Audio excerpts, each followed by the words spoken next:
ఎక్కడెక్కడ ఆ తల్లి ఉన్నా అక్కడక్కడ ఆ తల్లి భర్త యందు నిరతిశయమైన ప్రీతితో ఉంటుంది. ఆ ప్రీతి ఒక్కొక్కసారి చిత్రం ఏమిటంటే పరులు పరీక్షించడం కాదు, ఎన్నడూ తనని విడిచిపెట్టి ఉండనటువంటి అమ్మవారి యొక్క గొప్పతనాన్ని లోకానికి చాటడానికి పరమేశ్వరుడే పరీక్ష చేశాడు. అపర్ణయ్యి తపస్సు చేసింది నా తల్లి శంకరుడి కోసం. బ్రహ్మచారి రూపంలో వచ్చి ధూర్తుడు, వాడు మెడలో పుర్రెలమాల వేసుకుంటాడు, నువ్వు ముత్యాలహారం వేసుకుంటావు, నువ్వు పట్టుబట్ట కట్టుకుంటావు, వాడు ఏనుగు తోలు కట్టుకుంటాడు, నువ్వు ఒంటికి అంగరాగములు రాసుకుంటావు, వాడు శవ విభూతి రాసుకుంటాడు. రేపు పొద్దున్న బ్రహ్మముడి వేస్తే ఏనుగు తోలుకి పట్టుబట్టకి ముడేస్తారా, వాడెక్కడ దొరికాడు నీకని అడిగారు. శివనింద చెవులతో వినను కూడా వినకూడదు, ఈ బ్రహ్మచారిని ఈడ్చి అవతలకి లాగేయండి అందాడు. అప్పుడు శంకరుడిగా ప్రత్యక్షమయ్యాడు. ఆవిడ యొక్క పాతివ్రత్యం ఏమిటో, ఆవిడ గొప్పతనం ఏమిటో, భర్త అంటే ఆవిడికి ఎంత ప్రీతో, భర్త జోలికెడితే శరీరమే వదిలిపెట్టేసి లోకానికి ఎటువంటి శిక్ష వేయిస్తుందో, ఆవిడ ఎంత మహాపతివ్రతో ఆవిడ చరిత్ర అంతా మీకు చెప్తోంది. వసిన్యాది దేవతలు అంటారు తల్లిని, అమ్మవారి యొక్క నామం గురించి చెప్తూ నిజ సల్లాపమాధుర్య వినిర్భత్సిత కచ్చపి. మీరు ఈ నామం యొక్క అర్థాన్ని కొంచెం జాగ్రత్తగా చూశారనుకోండి, ఇది ఆ పైన చూడ్డానికి ఎలా అనిపిస్తుందంటే అమ్మవారి యొక్క గాత్ర మాధుర్యమునకు ఇయ్యబడినటువంటి కితాబుగా కనపడుతుంది. ఎందుచేత అంటే నిజ సల్లాప మాధుర్య వినిర్భత్సిత కచ్చపి. నిజ సల్లాప అంటే తనదైనటువంటి సల్లాపము యొక్క మాధుర్యము చేత సరస్వతీదేవి యొక్క వీణ అయినటువంటి కచ్చపి ఆలాపన తిరస్కరింపబడినటువంటి వాగ్వైభవము కలిగినటువంటి తల్లి. అది దాని యొక్క బాహ్యార్థం. అనగా మీరు ఇంకొంచెం జాగ్రత్తగా దాన్ని పరిశీలనం చేస్తే మీకు ఒక మాట అర్థమవుతుంది. అమ్మవారు సంతోషంగా ఒక సల్లాపం చేసింది. సల్లాపము అంటే దానికి ఒక అర్థంతో కూడినటువంటి వాక్యం కింద ఉండదు. అన్నారనుకోండి, అదొక సల్లాపం. అలా అంది అమ్మవారు. అలా అంటే ఏమైంది అంటే నిజ సల్లాప మాధుర్య. అన్న మాటలో ఉన్న అందానికి, అందులో ఉన్నటువంటి మాధుర్యానికి వినిర్భత్సిత కచ్చపి, సరస్వతీదేవి యొక్క వీణ అయిన కచ్చపి తిరస్కరింపబడినది. ఇప్పుడు మామూలుగా వినడానికి ఈ నామం బాగుంది, నేనేమి దాంతో విభేదించడం కానీ అలాంటి విషయం నేనేం స్వీకరించట్లేదు. కానీ కొద్దిగా మీరు దాంట్లో ఉండేటటువంటి లోతుల్ని పరిశీలనం చేస్తే దాని యొక్క వైభవం వేరుగా ఉంటుంది. ఇప్పుడు మీరు ఒక్క విషయం ఆలోచించండి, నెయ్యి ఎక్కడుంది? పాలల్లోనే ఉంది. కానీ పాలుంటే నెయ్యి ఉంటాయా? ఉంటుంది. కానీ పాలున్నాయి కదా నెయ్యి కూడా ఉన్నట్టు కాదు. పాలలో నెయ్యి మీకు దొరకాలి అంటే కొంత పని మీరు చెయ్యవలసి ఉంటుంది, కొంత పరిశ్రమ చెయ్యాలి. ఆ పాలు కాచాలి, తోడు పెట్టాలి, అది పెరుగు అవ్వాలి, దాంట్లో కవ్వం దింపాలి, దాన్ని చిలకాలి, తర్వాత వెన్న రావాలి, ఆ వెన్నని నిప్పు మీద చక్కగా కాయాలి, ఆ తర్వాత చక్కటి నెయ్యి మీకు దొరకాలి. ఇది కాలముతోటి పరిశ్రమతోటి కూడుకున్నటువంటి విషయం. పాలలోనే నెయ్యి ఉన్నా పాలలో ఉన్న నెయ్యి మీకు వెంటనే దొరకాలని లేదు. మీరు కొంత పరిశ్రమ చేస్తేనే పాలలో ఉన్నటువంటి నెయ్యి నెయ్యిగా మీకు కనపడుతుంది. లలితా సహస్రనామానికి ఉన్న గొప్పతనం ఏమిటంటే నామం నామంగా మీకు కనపడచ్చు, కానీ ఆ నామములో ఉండేటటువంటి వైభవం మీకు అందడానికి మీరు కొంత పరిశ్రమ చెయ్యవలసి ఉంటుంది, మీరు కూడా మథనం చెయ్యవలసి ఉంటుంది. దాన్ని జాగ్రత్తగా కాయాలి, తోడు పెట్టాలి, తోడు పెట్టిన తర్వాత అందులో కవ్వం ముంచాలి, చిలకాలి, తర్వాత వెన్న వస్తుంది, మళ్ళీ కాయాలి, అప్పుడు నెయ్యి వస్తుంది.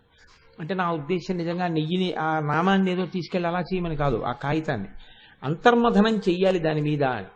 ఇప్పుడు మీరు ఒక్క విషయం ఆలోచించండి, ఈ నామమునందు ఏమని చెప్తున్నారు అంటే నిజ సల్లాపమాధుర్య వినిర్భత్సిత కచ్చపి. అమ్మవారు చేసినటువంటి సల్లాపము యొక్క మాధుర్యము చేత సరస్వతీదేవి యొక్క వీణ అయిన కచ్చపి తిరస్కరింపబడినది. కచ్చపి సరస్వతీదేవి వీణ మాత్రమే. వీణ అన్నది ఒక్కలాగే ఉంటుంది ఎక్కడైనా. ఇప్పుడు నేను ఒక వీణ పట్టుకుని వాయించాను అనుకోండి, తర్వాత నా భార్య వీణ పట్టుకుని వాయించింది అనుకోండి, ఇది కోటేశ్వరరావు గారు వాయించిన వీణ అందుకని నీకు పలకను అని ఏం అనదు, లేకపోతే నేను వాయించిన వీణ కాబట్టి నా భార్య దాన్ని వాయించలేదు అని ఏం ఉండదు. కానీ లోకంలో కొన్ని కొన్ని పరికరములు ఉన్నాయి, అవి కొంతమంది మాత్రమే వాడతారు. అవి ఇంకొకరు వాడడానికి అనువుగాను ఉండవు, అలా అసలు పట్టుకోవడం కూడా కుదరదు, వాటిని వాళ్లే పట్టుకోవలసి ఉంటుంది. మీకు విశ్వావసువు అని ఒక మహానుభావుడు, ఆయన పట్టుకునేటటువంటి వీణకి బృహతి అని పేరు. ఆ బృహతి దాని నాదం వినపడింది అంటే విశ్వావసువు వీణానాదం చేస్తున్నారు అని గుర్తు. అలాగే మహతి యొక్క నాదం వినపడితే నారద మహర్షి చేశారు అని గుర్తు. అలాగే కళావతి అనబడేటటువంటి వీణ మోగితే అక్కడ తుంబురుడు చేశాడు అని గుర్తు. సరస్వతీదేవి యొక్క వీణకి కచ్చపి అని పేరు. ఆ కచ్చపి అన్న వీణ మోగింది అంటే దాన్ని సరస్వతీదేవి మాత్రమే వాయించింది ఆ వీణని అని గుర్తు. అలాగే ధనస్సుల్లో పినాకము అని ఒక ధనస్సు ఉంది, పాతి జగజిది పినాకం అని దానికి ఉత్పత్తి. ఆ పినాకమును ఎవరు పట్టుకుంటారు అంటే ఇంకొకళ్ళు పట్టుకోరు, ఆ పినాకమును పట్టుకునేటటువంటి వాడు పరమశివుడే, అందుకే పినాకపాణి అని పేరు. సారంగము అని ఒక ధనస్సు ఉంది, దాన్ని శ్రీ మహావిష్ణువే పట్టుకుంటారు, అందుకే సారంగపాణి అని పేరు. గాంధీవము అని ఒక ధనస్సు ఉంది, దాన్ని వేరొకరు పట్టుకోరు, పట్టుకున్నవాడు గాంధీవి అనగా అర్జునుడు పట్టుకుంటాడు. ఇలా మీకు ఒక్కొక్కటి ఒక్కొక్క రకంగా ఒక్కొక్కరు మాత్రమే వాడుతూ ఉంటారు తప్ప ఇంకొకరు వాడడానికి అవకాశం ఉండదు. ఇప్పుడు మీరు కొంచెం ఆలోచించండి, ఎవరు తిరస్కరింపబడ్డారు అంటే కచ్చపి తిరస్కరింపబడింది. కచ్చపి అంటే వీణ. వీణ అది సరస్వతీదేవి యొక్క వీణ. ఎంత సరస్వతీదేవి యొక్క వీణ అది అయినప్పటికీ అది తనంత తాను మోగదు. అది సరస్వతీదేవి వీణండి అని చెప్పి మీరు తీసుకొచ్చి వేదిక మీద పెడితే నువ్వు మోగిపో అన్నారు అనుకోండి, అదేం మోగదలాగా. దాన్ని మీటగలిగిన వాళ్ళు ఉండాలి. ఎవరు మీటుతారు? ఇంకొకరు లేరు సృష్టిలో. కాబట్టి ఎవరు మీటినట్టు? సరస్వతీదేవి మీటినట్టు. ఇప్పుడు ఏమనాలి న్యాయంగాను? సరస్వతీదేవి ఇప్పుడు వీణ కచేరీ బాగా చేయలేదనుకోండి, వీణ బాగా పలకలేదండి అంటారా మీరు? ఆ వీణని ఎవరు వాయిద్యం చేశారో, ఎవరు వాయించారో వాళ్ళు బాగా వాయించలేదు అని అంటారా? వాళ్ళు బాగా వాయించలేదు అని అంటారు కదండి. ఒక్కొక్క షో ఎలా ఉంటుందంటే వాతావరణం, ఆయన గొప్ప వైణికుడు అయి ఉంటాడు, అంటే వీణ బాగా వాయిస్తాడు, కానీ ఆయన పాట పాడలేడు. వేరొకరు పాట పాడతారు, ఆయన వీణ వాయిస్తాడు. పాట పాడే ఆయనకి వీణ రాకపోవచ్చు, వీణ వాయించే ఆయనకి పాట రాకపోవచ్చు. సరస్వతీదేవికి వీణ వాయించడమే వచ్చు కానీ పాట పాడడం రాదని మీరు అనగలరా? సంగీత సాహిత్యములు రెండింటికి ఆ తల్లి నెలవు. కాబట్టి ఇప్పుడు సరస్వతీదేవి వీణ వాయించడం అంటే ఆవిడికి పాట పాడేవాళ్ళు ఒకళ్ళు అవసరము లేదు, లేదా పాట పాడటం తనకి చేత కాదు కాబట్టి పాడకుండా వీణ మాత్రమే వాయించదు. కాబట్టి అది ఆవిడే వాయించినా, పాట పాడుతూ వాయించినా, పాడకుండా వాయించినా ఇప్పుడు ఎవరు తిరస్కరింపబడినట్టు? వీణ తిరస్కరింపబడినట్ట, సరస్వతీదేవి తిరస్కరింపబడినట్ట? మరి పాప అమాయకురాలు కచ్చపి మీద పెట్టడం ఎందుకంటే ఆ నామంలో? అది సరస్వతీదేవి మీదే పెట్టచ్చుగా. సరస్వతీదేవి యొక్క వైభవము తిరస్కరింపబడినది, ఆమె వీణను వాయించలేకపోయినది అని కదా అనాలి. మీరు ఆలోచించండి కొంచెం జాగ్రత్తగా. వసిన్యాది దేవతలు చేసిన లలితా సహస్రనామ స్తోత్రంలో మీరు ఎంత వెతికినా మీరు పట్టుకుందామంటే ఎక్కడా తప్పు ఉండదు అని ప్రమాణం. అటువంటిది ఈ నామం దగ్గరికి వచ్చేటప్పటికి అలా ఎందుకు చెప్పవలసి వచ్చింది వసిన్యాది దేవతలు? ఇప్పుడు నేను సరిగ్గా ఉపన్యాసం చెప్పలేదనుకోండి, మీకు అర్థం కాలేదు నేను చెప్పింది ఏమీని, అప్పుడు మీరేమంటారు? కోటేశ్వరారు బాగా చెప్పలేదండి అంటారు.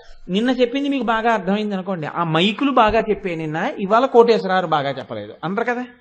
నిన్న చెప్పకపోయినా కోటేశ్వరరావే చెప్పలేదు, ఇవాళ చెప్పకపోయినా కోటేశ్వరరావే చెప్పలేదు. నిన్న చెప్పినా కోటేశ్వరరావే చెప్పాడు, ఇవాళ చెప్పినా కోటేశ్వరరావే చెప్పాడు తప్ప ఈ మైకుల యొక్క ప్రయోజనం, ఈ మైకుల యొక్క ప్రమేయం ఏమి ఉండదు. అలా అయితే దండ నాకెందుకు వేస్తారు గోపాలకృష్ణ గారు? ఆ 2 మైకులకి 2 దండలు వేయిస్తారు కదా.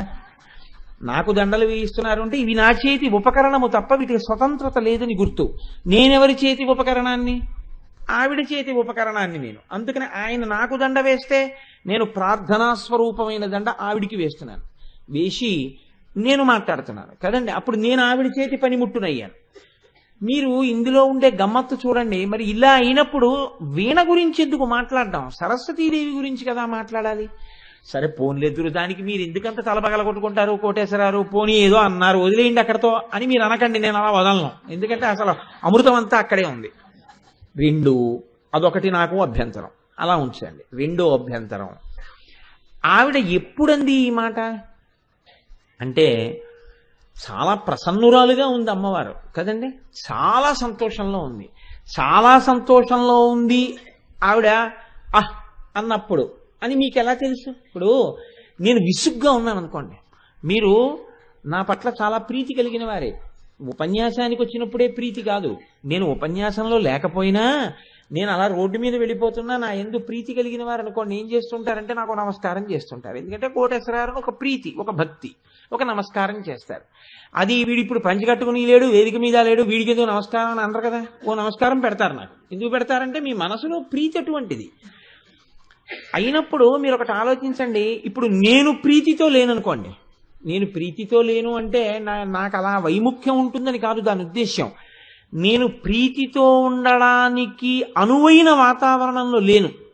ఉదాహరణకి నేను ఏదో ఎవరితోనో పెద్ద జగడమాడి ఉన్నాను అనుకోండి, ఈశ్వరానుగ్రహం వల్ల నేను అలా ఆడకుండుగాక మంచి జగడమాడి ఉన్నాను అనుకోండి, అటువంటి టైంలో మీరు వచ్చి ఇలా అన్నారనుకోండి, అని నిన్ననండి అన్నారనుకోండి, తర్వాత మాట్లాడతానులేండి అంటాను. ఇప్పుడు ఇది నిజ సల్లాప మాధుర్యం అని మీరు అనొచ్చా? బహళా అంటంలో కూడా ఎంత అందంగా అన్నాడండి అనొచ్చా? అలా అనరు. సల్లాపము అని ఎప్పుడంటారు? నేను సంతోషంగా ఉంటే సల్లాపం కదండి. నేను అన్నాను అనుకోండి, ఓ మీరా చాలా సంతోషం అండి అన్నాను అనుకోండి, నిజ సల్లాప మాధుర్య. మీకు నా ఎందుకు ప్రీతి ఉంటే ఎలా అనిపిస్తుంది అంటే అది కూడా అందంగానే అనిపిస్తుంది. బా ఎంత బాగా అన్నాడండి, ఎంత సంతోషంగా పలకరించాడండి ఒక్క మాటలోను అంటారు మీరు. ఎప్పుడు ప్రీతి ఉంటే, నా ఎందు అప్రీతి ఉందనుకోండి, మీ మొహం ఎచ్చా అదేంటంటే ఆ పలకరించడం అంటారు.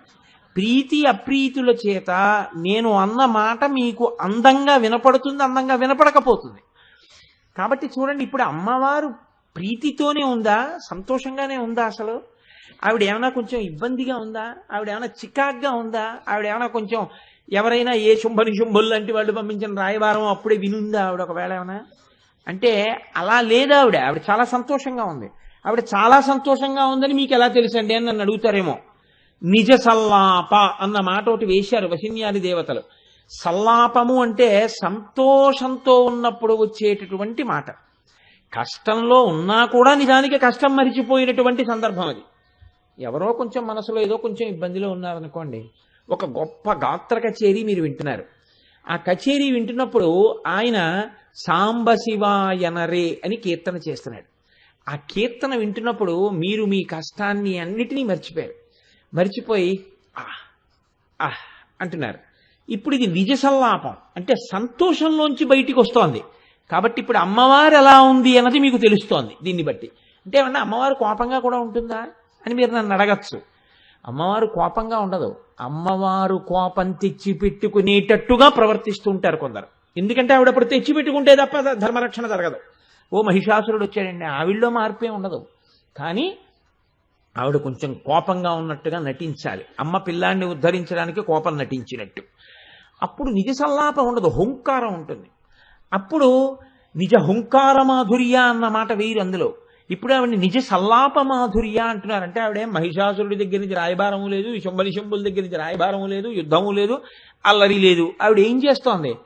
చాలా హాయిగా కూర్చునుంది.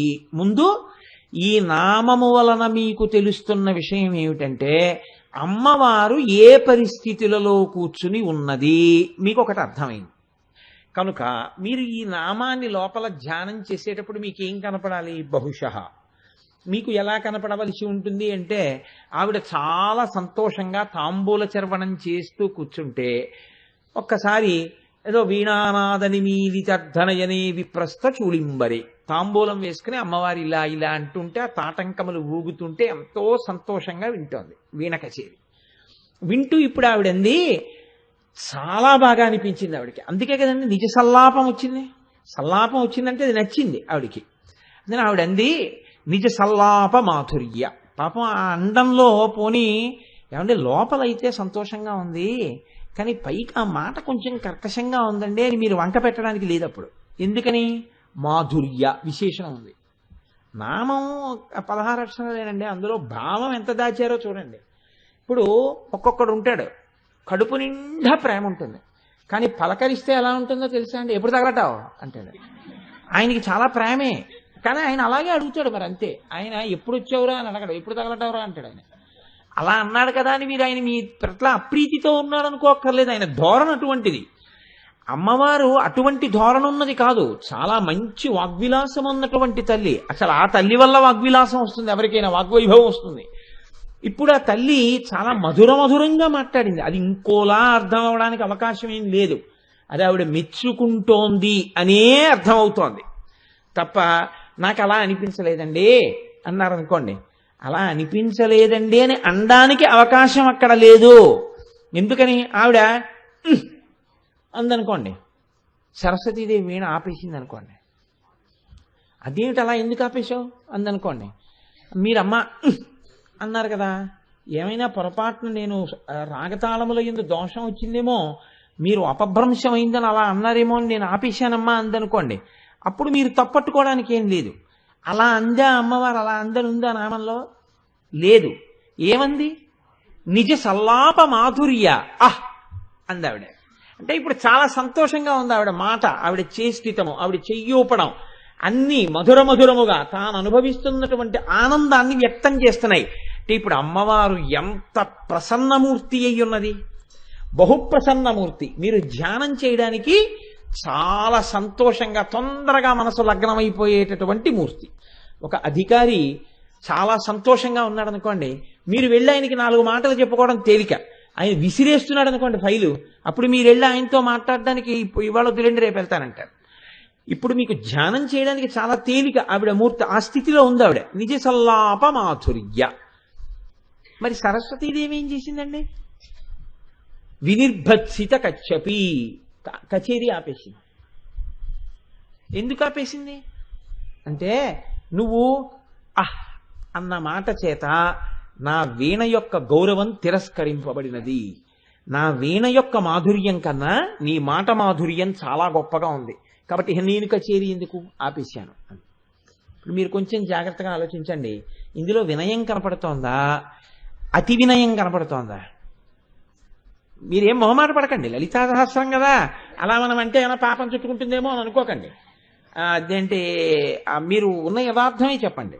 ఇప్పుడు చాలా సంతోషంగా అని అమ్మవారంటే కచేరీ ఆపేసి, వినిర్భచ్చిత కచ్చపి ఆపేసింది. ఇప్పుడు ఆవిడంది ఎందుకు ఆపేశావు అని అడిగుంటూ ఉండాలి సభలో ఉన్న వాళ్ళు. అదేంటి అమ్మవారు సంతోషించింది కదా, ఎందుకు ఆపేశావు నువ్వు అంటే, అన్న ఆవిడ మాట మాధుర్యం ముందు నా వీణ కచేరీ ఎందుకు పనికి వస్తుంది, అంత మధురంగా ఈ వీణ పలకలేకపోతున్నందుకు ఆపేశానంది. నేను చాలా బాగుంది కచేరీ అని అంటే నీ వీణ ఆపేమనా దాని అర్థం? అంటే మాధుర్యంగా ఉంటే నేను అన్నమాట ఇంకొకసారి కూడా నా తల్లి చేత అలా అనిపించుకోవాలని నువ్వు ఇంకా మరింత సంతోషంగా వాయించాలి. అంతేగాని అంత మాధుర్యంగా నా వీణ మాధుర్యం లేదని చెప్పి నువ్వు ఆపేస్తే, ఒకటి ధిక్కార ధోరణి, 2 పోల్చి చూసుకుని అంత మాధుర్యంగా లేదని నీకు ఎక్కడో ఏదో కించిత్ అసూయ కలిగి ఉండాలి, అందుకు ఆపేసి ఉండాలి. 3 నా ప్రీతి కొరకు నువ్వు వీణ వాయిస్తున్నది నిజమైతే నేను ప్రీతి పొందుతుండగా నువ్వు ఇంకోటేదో ఊహించి కచేరీ ఆపడం 3వ తప్పు. ఏ విధంగా సరస్వతీదేవి చేసిన పని కరెక్ట్ అని మీరు అనుకుంటున్నారు? ఇది ఎలా నామం అయింది, ఇది మీరు చెప్పచ్చని మీరు ఎలా అనుకుంటున్నారు ఈ నామాన్ని? దీనికి అర్థం చెప్పేటప్పుడు మిమ్మల్ని చెప్పమన్నాను అనుకోండి, పోయి వచ్చిన పరిస్థితిలో, అంటే నాకు ఇవాళ ఎలా చెప్పాలి అనే అనుమానం వచ్చింది ఈ నామం గురించి వస్తుంటే, సరే వాళ్ళని అడుగుదాం, సభలో ఉన్న వాళ్ళని, మనం చెప్పాం కదా కొన్ని నామాలు, వాళ్ళు ఏం చెప్తారో అడుగుదాం అని అనిపించింది నాకు. అందుకని మిమ్మల్ని అడుగుతున్నాను. నిజ సల్లాప మాధుర్య వినిర్భత్సిత కచ్చపిలో సరస్వతీదేవి లలితా పరమేశ్వరిని గౌరవించినట్లుగా మీకు అనిపిస్తోందా దుర్గాదేవి గారు? అలా అనిపిస్తోందా? నేను చెప్పాక కూడా ఏమ్మా అనిపిస్తోందా? మొహమాట పడకండి. అనిపిస్తోందా? లేదండి మీ ఊహ తప్పు, ఫలానా కారణం చేత ఆవిడ అలా కచేరీ ఆపేసి ఇయ్యవచ్చు అనడానికి ఏమైనా సమర్థించడానికి కారణం దొరుకుతోందా? దొరకట్లేదు. ఇంత తెలుగు పండితురాలు తల్లి మీకే దొరకనప్పుడు నేనేం చెప్పని నామం గురించి మీకు? ఏమ్మా, నిజ సల్లాప మాధుర్య వినిర్భత్సిత కచ్చపి. ఇప్పుడు మీ అందరూ ఈ నామానికి సంబంధించి ఇంకొక కోణంలోకి వెళ్ళిపోయారు కదండి. ఇంకొక కోణంలోకి నేను ఎందుకంటున్నానంటే, అసలు కోణంలోకి రావలసి ఉంటుంది మళ్ళీ. ఇప్పుడు సరస్వతీదేవి అలా ఆపేస్తే ఏమైనా అయిందా? లలితోపాఖ్యానంలో, బ్రహ్మాండ పురాణంలో అమ్మవారికి కోపగించుకోవడం కానీ, అయితే అలా ఎందుకు ఆపావు అని అడగడం కానీ ఏమైనా చేసిందా? రెండు, మీరు ఇంకొకటి ఆలోచించండి జాగ్రత్తగా. ఇప్పుడు ఒకవేళ నిజంగా ఆవిడ ఆపేసింది అనుకోండి సరస్వతీదేవి, సరస్వతీదేవి వీణ ఒక్కటే వాయిస్తోంది ఆ సందర్భంలో అని మీరు అనుకుంటే ఖచ్చితంగా మీరు పొరపాటు చేసినట్టే. ఎందుకో తెలుసా అండి? మహాపురుషుల దగ్గరికి వెళ్ళి మీరు మీకు కలిగినటువంటి కళని ఆవిష్కరించేటప్పుడు, వారి ప్రీతి కొరకు ఆవిష్కరించేటప్పుడు మీకు వచ్చినవన్నీ సమన్వయం చేసే మీరు మాట్లాడతారు. కాబట్టి ఇప్పుడు సరస్వతీదేవి అమ్మవారికి ప్రీతి కలిగించాలనుకుంటే మూడింటిని కలుపుతుంది ఏకకాలంలో. వేటిని? ఒకటి సాహిత్యము. ఎందుకని? ఎవరో రాసిన కీర్తన ఈవిడ పాడవలసిన అవసరం సరస్వతీదేవికి లేదు. మీరు కొంచెం ఆలోచించండి. కాబట్టి ఆవిడ సాహిత్యము, వాగ్గేయకారులు ఎలా పాడతారో అలా ఆవిడే అప్పటికప్పుడు సమన్వయపరిచేసుకుంటోంది కృతిని, ఆవిడే తయారు చేసుకుని పాడుతోంది. ఇప్పుడు పూర్వం తెలియనటువంటిది, లోకంలో లేనటువంటి ఒక కీర్తనని వీణ మీద ఒక్కటే వాయిస్తోంది అనుకోండి, తనకున్న ఒక విద్యని దాచినట్టు అమ్మవారి ముందు ఉపయోగించలేదు. అమ్మవారి ప్రీతికి తనకున్న సమస్త శక్తులను ఆవిష్కరించలేదు. కాబట్టి పాట కూడా పాడి ఉండాలి కదా. మీరు కాదు అనడానికి లేదు, పాడింది. పాడితే పాటతో పాటు నేను పాట పాడతానండి, వీణ ఇంకోళ్ళని ఎవరినన్నా వాయించమనండి అని చెప్పి సభలోనే ఉన్నాడని నారదుడికో తుంబురుడికో ఇచ్చిందా? అలా ఇవ్వదు. ఎందుకు ఇవ్వదు?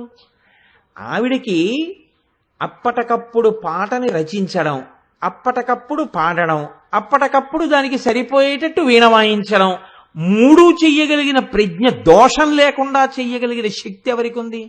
సరస్వతీదేవికి ఉంది. ఇప్పుడు అమ్మవారు ఎందుకు సంతోషించి ఉండాలి? ఖచ్చితంగా మూడు శక్తులు ఏకకాలమునందు ఆవిష్కరింపబడినందుకు కదండి. సర్వశుక్లా సరస్వతి అని పేరు. అబ్బా, ఏమి కీర్తన, ఏమి వీణానాదం, ఏమి పాట పాడడం అని సంతోషంతో ఆవిడ ఏమంది? అని నిజ సల్లాప మాధుర్య, చాలా సంతోషంగా అంది ఆ మాట. ఈవిడేం చేసింది? ఆపేసింది. అంటే ముందు ఏ రెండాగాయి? సాహిత్యం ఆగింది. అంటే అల్లుతున్న కృతిని అల్లడం ఆపింది, పాడుతున్న పాట పాడడం ఆపింది. అప్పుడేదాగింది? వీణ ఆగింది. కచ్చపి సరస్వతీదేవి పేరు కాదు, సరస్వతీదేవి వీణ పేరు. కచ్చపి అంటే ఆడతాబేలు అని. ఆడతాబేలు ఎలా ఉంటుందో అలా తలకాయ ఉంటుంది కాబట్టి, యువతల వైపు తలకాయ ఎలా ఉంటుంది కాబట్టి వీణకి కచ్చపి అని పేరు. మరి అలా చేస్తే వీణకి కాదు కదండి కితాబునిచ్చేది, సరస్వతీదేవికి ఇచ్చింది ఆవిడ. అన్నది వీణ బావాయించావు, పాట బాగా పాడావు, మంచి పాట కూర్చావు, మూడింటికి కితాబు సరస్వతీదేవికి. మూడింటికి కితాబు సరస్వతీదేవికి అయితే దోషం మాత్రం కచ్చపీది ఎలా అయింది? ఒక్క కచ్చపి యొక్క గొప్పతనాన్నే తిరస్కరించేటట్టుగా అంది అని మీరంటే సరస్వతీదేవి పాటని, సరస్వతీదేవి సాహిత్యాన్ని అనలేదు అని. అప్పుడేమైంది? కచ్చపి బాగా మోగిందండి, ఆవిడ పాట బాగా పాడలేదు, పాట బాగా అల్లలేదు, అందుకు ఆపేసింది అనాలి. అందుకు ఆపేస్తే దోషం ఆ రెండింటికి వెళ్ళాలి, కానీ కచ్చపికి ఎలా వచ్చింది? మరి అప్పుడు ఎలా సమర్థిస్తారు దాన్ని? నేను చెప్పింది మీరు బాగా పట్టుకుంటున్నారనే నేను అనుకుంటున్నాను. ఇది మీరు ఎంత ధ్యానం చేయవలసి ఉంటుందంటే, ఒక నామం మీద మీరే ఒక న్యాయస్థానంలో యువతల వైపు న్యాయవాది మీరే, అవతల వైపు న్యాయవాది మీరే. ఆ నామాన్ని నేను మనసులో పెట్టుకుని పరిపరి విధముల తర్కం చెయ్యాలి. మరి ఇలా అయితే కచ్చపి మీద పెట్టడం ఎందుకు నేను అడుగుతున్నది అది. కచ్చపి సొంతంగా మోగదు, కచ్చపి సొంతంగా ఏం పాట పాడదు, అది వాయించింది సరస్వతీదేవి. ఆపేస్తే ఎవరు ఆపేసినట్టు? సరస్వతీదేవి ఆపేసినట్టు. కాబట్టి ఇప్పుడు దోషం చేసినా సరస్వతీదేవిదే, ఒకవేళ అది కితాబైనా సరస్వతీదేవిదే. అమ్మవారి మాటలో ఉన్న మాధుర్యం ముందు నా పాట మాధుర్యం, నా వీణ మాధుర్యం ఎంత గొప్పవి అనుకున్నా సరస్వతీదేవే అనుకుంది కదండి. అలా అనుకుంటే మీకు నాకు అభ్యంతరమే ఉంది, చాలా మంచి విషయం అండి, పాపం అలా అనుకుంది ఆవిడ చూసారా అంటాం. కానీ మరి కచేరీ ఆపేయచ్చా? అలా కచేరీ ఆపేస్తే అమ్మవారు ఏమనుకోదా? అలా ఎందుకు ఆపేసింది ఆవిడ? ఆపేసినప్పుడు ఆవిడ మాధుర్యాన్ని అలా పోల్చుకుని కచేరీ ఆపేయచ్చా? మరి అసలు కచ్చపి మీదకి ఎందుకు వెళ్ళింది దోషం సరస్వతీదేవి మీదకి రాకుండా? వసిన్యాది దేవతలు ఈ దోషాన్నంతటినీ కచ్చపి మీద ఎందుకు పెట్టారు?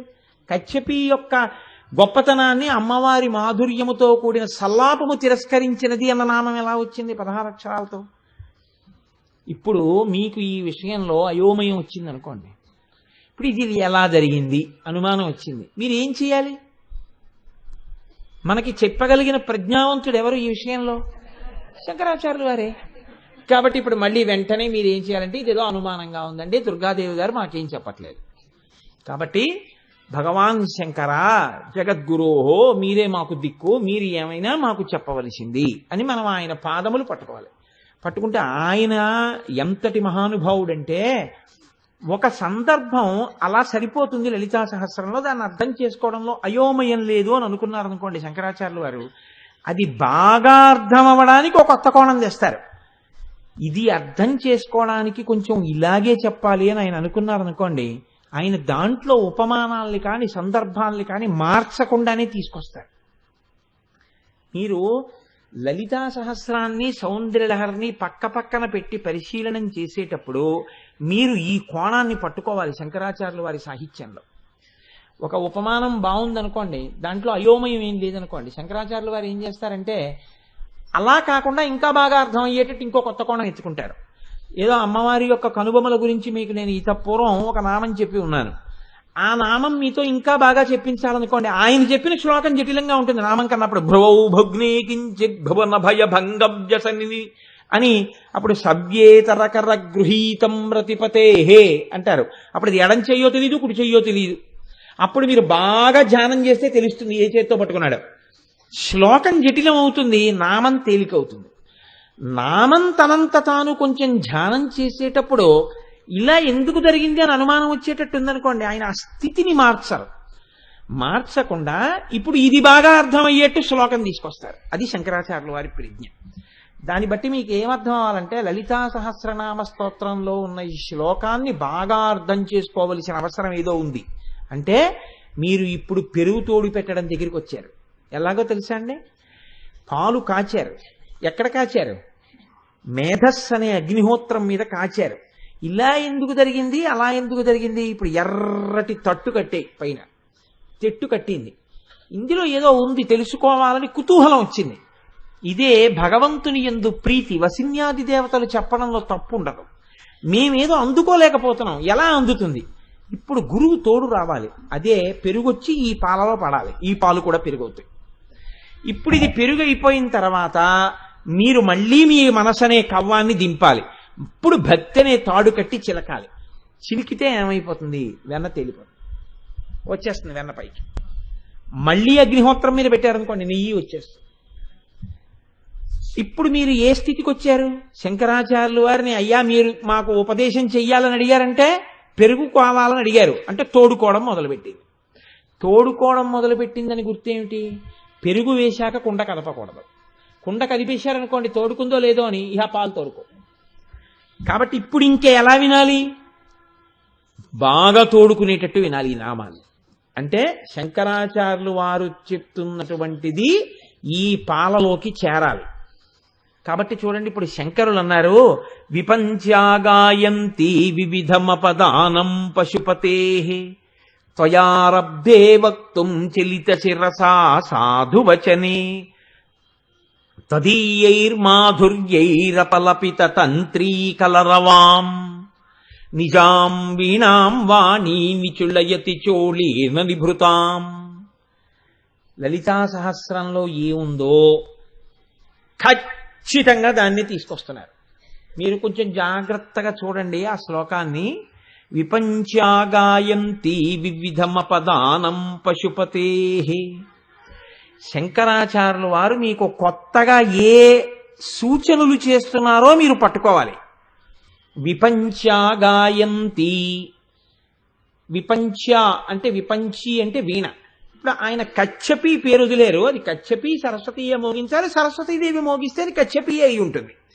సరస్వతీదేవి వాయిస్తోందని ఏమిటి గుర్తండి అని మీరు నన్ను అడగచ్చు. నిజాం వీణాం వాణి అన్నారు 3వ పాదంలో. వాణి అంటే సరస్వతీదేవి, సరస్వతీదేవే వాయిస్తోంది కాబట్టి అది కచ్చపియే. ఎక్కడ కశ్యపి దగ్గర మీ అనుమానం ఆగిందో దాన్ని తీర్చడానికి వీణని ముందుకు తీసుకొచ్చారు శంకరాచార్యుల వారు. ఇప్పుడు విపంచా గాయంతి, వీణ వాయింపబడుతూ పాట కూడా పాడుతోంది, అనుమానం తీర్చారు. సరస్వతీదేవి పాట పాడుతోంది, గాయంతి వీణే కాదు ఆవిడ పాడుతోంది. పాడుతోందంటే కవిత్వం కూడా అల్లుతోంది. అలా జరిగిందా? మొదట అనుమానం పోయింది కదండి. విపంచా గాయంతి, ఇక్కడ మీరు ఇత పూర్వం అడగని కొత్త విషయం ఒకటి శంకరాచార్యుల వారు ఇక్కడ చెప్తున్నారు. ఏది చెప్పారు? వివిధమపదానం పశుపతే, పశుపతికి సంబంధించినటువంటి కీర్తనలు పాడింది అన్నారు. శివుడివి అని ఆయన చెప్పలేదు. మీరు చాలా జాగ్రత్తగా మాట్లాడవలసి ఉంటుంది. శంకరాచార్యుల వారి శ్లోకం మాట్లాడేటప్పుడు ఆయన శివ సంబంధం వేయలేదు. ఎందుకో తెలుసా అండి? శివ అంటే మంగళం.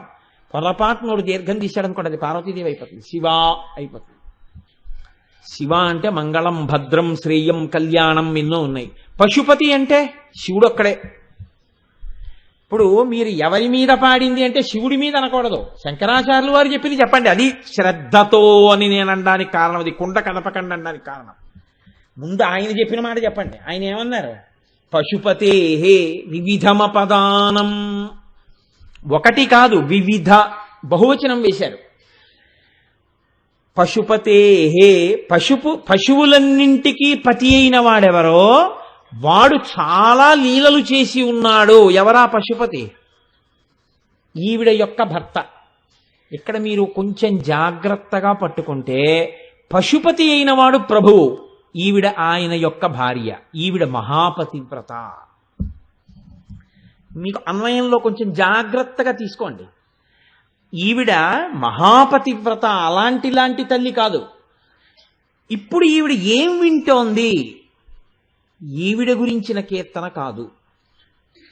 అది ఈవిడ గురించిన కీర్తన అయితే ఏమిటి అభ్యంతరం శంకరాచార్యుల వారికి? పరమశివుడి గురించి అని ఎందుకనాలి పశుపతేహే అని? ఈవిడ గురించినదైతే ఈవిడ ఇలా అనదు, కళ్ళు మాత్రమే ఇక్కడ దాకా వెడతాయి. మీరు ఎలా చెప్పగలరు? మీకు నేను ఇంతకు ముందు ఒక శ్లోకంలో చూపించాను. తవాపర్ణే కర్ణే జపనయనపై శూన్యచకితాహ, ఆ శ్లోకాల్లో. అలాగే అమ్మవారి మూడో కన్ను ఎందుకు ఎర్రబడుతుంది అన్న శ్లోకంలో కూడా చెప్పా. కవులు చెప్పేటటువంటి సాహిత్యం వినడానికి ఈ కళ్ళు ఇక్కడ వరకు వెళ్ళి ఈ తేనె జుర్రుకుంటాయి. ఇవి కళ్ళే, ఇది కన్నే, ఈ కన్ను కవిత్వాన్ని జుర్రుకుంటోంది, కానీ నేను వెళ్ళలేకపోతున్నానన్న అసూయతో ఈ కన్ను ఎర్రబడుతుందని చెప్పాను. అందులో ఎక్కడైనా అమ్మవారు తల కదిపినట్టుగా ఉందా? లేదు. ఈ కన్ను ఇక్కడ దాకా వెళ్ళి ఇందులో ఉన్న మకరందాన్ని జుర్రుకుంటుంది, కవులు చెప్తుంటే అవి చెవుల్లోకి వస్తున్నప్పుడు. అంటే ఆవిడ మీద కవులు స్తోత్రం చేస్తే ఆవిడ శిరకంపనం చెయ్యదు, తల ఇలా ఆడించదు. ఎందుకు ఆడించదు? అది తన మీద కీర్తన. తన మీద కీర్తనకి తాను పొంగిపోయి అందనుకోండి, అంటే తన స్తోత్రాన్ని ఇష్టపడడం తప్పు కాదు. అమ్మవారు మహారాజ్ఞిగా స్తోత్రం చేయబడుతుంది, కానీ మహాపతివ్రతగా ఆవిడ ముందు ఏం కోరుకుంటుంది? తన భర్త యొక్క స్తోత్రానికి ప్రీతి పొందుతుంది. తన భర్తని స్తోత్రం చేస్తే మాత్రం ఇలా అని వదలదు, ఇలా అంటుంది, చాలా సంతోషిస్తుంది. అలా చేస్తోంది సరస్వతీదేవి. ఇది సరస్వతీదేవికి ఎలా తెలుసు? మిగిలిన కవులకి తెలియలేదు కదా. ఈవిడ మీద పాడడం వల్ల మాత్రం కళ్ళు ఇక్కడికే వస్తున్నాయి, తలిలా ఊపట్లేదు. మనం పశుపతి మీద పాడితే ఈవిడ సంతోషిస్తుందన్న విషయాన్ని కవులు మిగిలిన వాళ్ళు ఎందుకు పట్టుకోలేరు? సరస్వతికి ఎందుకు తెలిసింది? సరస్వతీదేవికి ఒక నామం ఉంది, సర్వజ్ఞ. ఆవిడకి అన్నీ తెలుసు. అన్నీ తెలుసున్న తల్లికి లలితాదేవి యొక్క హృదయం కూడా తెలుసు కదండి. అన్నీ తెలుసన్నప్పుడు ఎదురుగుండా ఎవరు వింటున్నారో ఆ వింటున్న వారి యొక్క హృదయము కూడా సరస్వతీదేవికి తెలుసు. ఇప్పుడు అమ్మవారి మీద కీర్తన చేస్తే అంటుందంతే. అదే ఇలా అండంలో గమ్మత్తు ఏమిటో తెలుసా అండి? తన పని తను చేసుకుంటూ విని వినకుండా వింటుంది. అందుకని దాని మీద పెద్ద శ్రద్ధతో విందా అంటే మీరు చెప్పలేరు. ఇలా కళ్ళు ఎందుకు తిప్పడం అంటే జుర్రుకోవడం కోసమని చెప్పలేరు. లోకాన్ని పరిపాలించి అక్కడ తన బిడ్డలు అందరూ సుఖంగా ఉన్నారో లేదో అని ఇలా తిప్పుతూ ఉంటుంది. అందులో కళ్ళిటి వెళ్ళినప్పుడు కాస్త కవిత్వం జుర్రుకుంటూ ఉంటుంది వాళ్ళ తృప్తి కోసం. ఆ అమ్మవారు స్వీకరించిందిరా అనుకోవడానికి. అదే శివుడి మీద చెప్తే కళ్ళిలా అంటూ తల ఊపడం కుదరదు, అసహ్యంగా ఉంటుంది. అంటే కళ్ళు ఇలా తిప్పడం ఆపి ఆనందాన్ని అనుభవిస్తోంది, అందుకని ఇలా కళ్ళు మూసింది అంటారు. అంటోందని మీకు ఎలా తెలుసు? పశుపతి మీద పాడితే కళ్ళు తిప్పడం ఆపి తల ఊపిందని మీరు ఎలా చెప్పగలరు? అంటే త్వయారబ్దే వక్తుం చెల్లిత శిరసా, శంకరాచార్యుల వారు అక్కడ పెట్టారు రెండో పాదంలో. తల ఊపిందయా అన్నారు. తల ఊపింది అంటే కళ్ళు తిప్పలేదు అనే గుర్తు. ఎందుకంటే ఇలా తిప్పుతూ ఇలా ఇలా ఇలా ఇలా అని ఎవరు అనరు, అలా అన్నా అసహ్యంగా ఉంటుంది. అమ్మవారు అసలు చేయదు. అంటే ఇప్పుడు వింటున్న అమ్మవారు ఏ స్థితిలో ఉంది? ధ్యానంలో మీకు ఎలా కనపడాలి ఆవిడ అంటే సౌందర్యలహరి యందు శివానందలహరి ప్రవేశించింది. మీరు పట్టుకోగలిగారా నా మాటని? ఆవిడ సౌందర్యలహరి అమ్మవారు. సౌందర్యలహరి కన్నులు మూతలు పడ్డాయి. ఎందుకు మూతలు పడ్డాయి? వివిధమపదానం పశుపతే, పశుపతి మీద కీర్తనలు వింటోంది తన భర్త మీద. వింటున్నప్పుడు కళ్ళు మూసుకుని అబ్బా ఎలా చేశాడా త్రిపురాసుర సంహారం, ఎలా కాల్చేశాడు మన్మధున్నలాగా, ఎలా చంపేశాడు ఆ వ్యాఘ్రాసురున్నలాగా అని ఆనందంతో ఆ పరమశివుడి గురించి వినడంలో కన్నులు మూతలు పడిపోయి చిల్లిత శిరస తలిలా అంటోంది. అంటుంటే ఇలా ఊగుతున్నాయి తాటంకములు. ఇప్పుడు సౌందర్యలహరి ఆవిడలో శివానందలహరి చేరింది. అంటే ఈ సభలో ఆవిడ కూర్చున్నప్పుడు ఆవిడ ఎవరు? శివానందలహరితో కూడిన సౌందర్యలహరి, లేదా సౌందర్యలహరి యందు శివానందలహరి.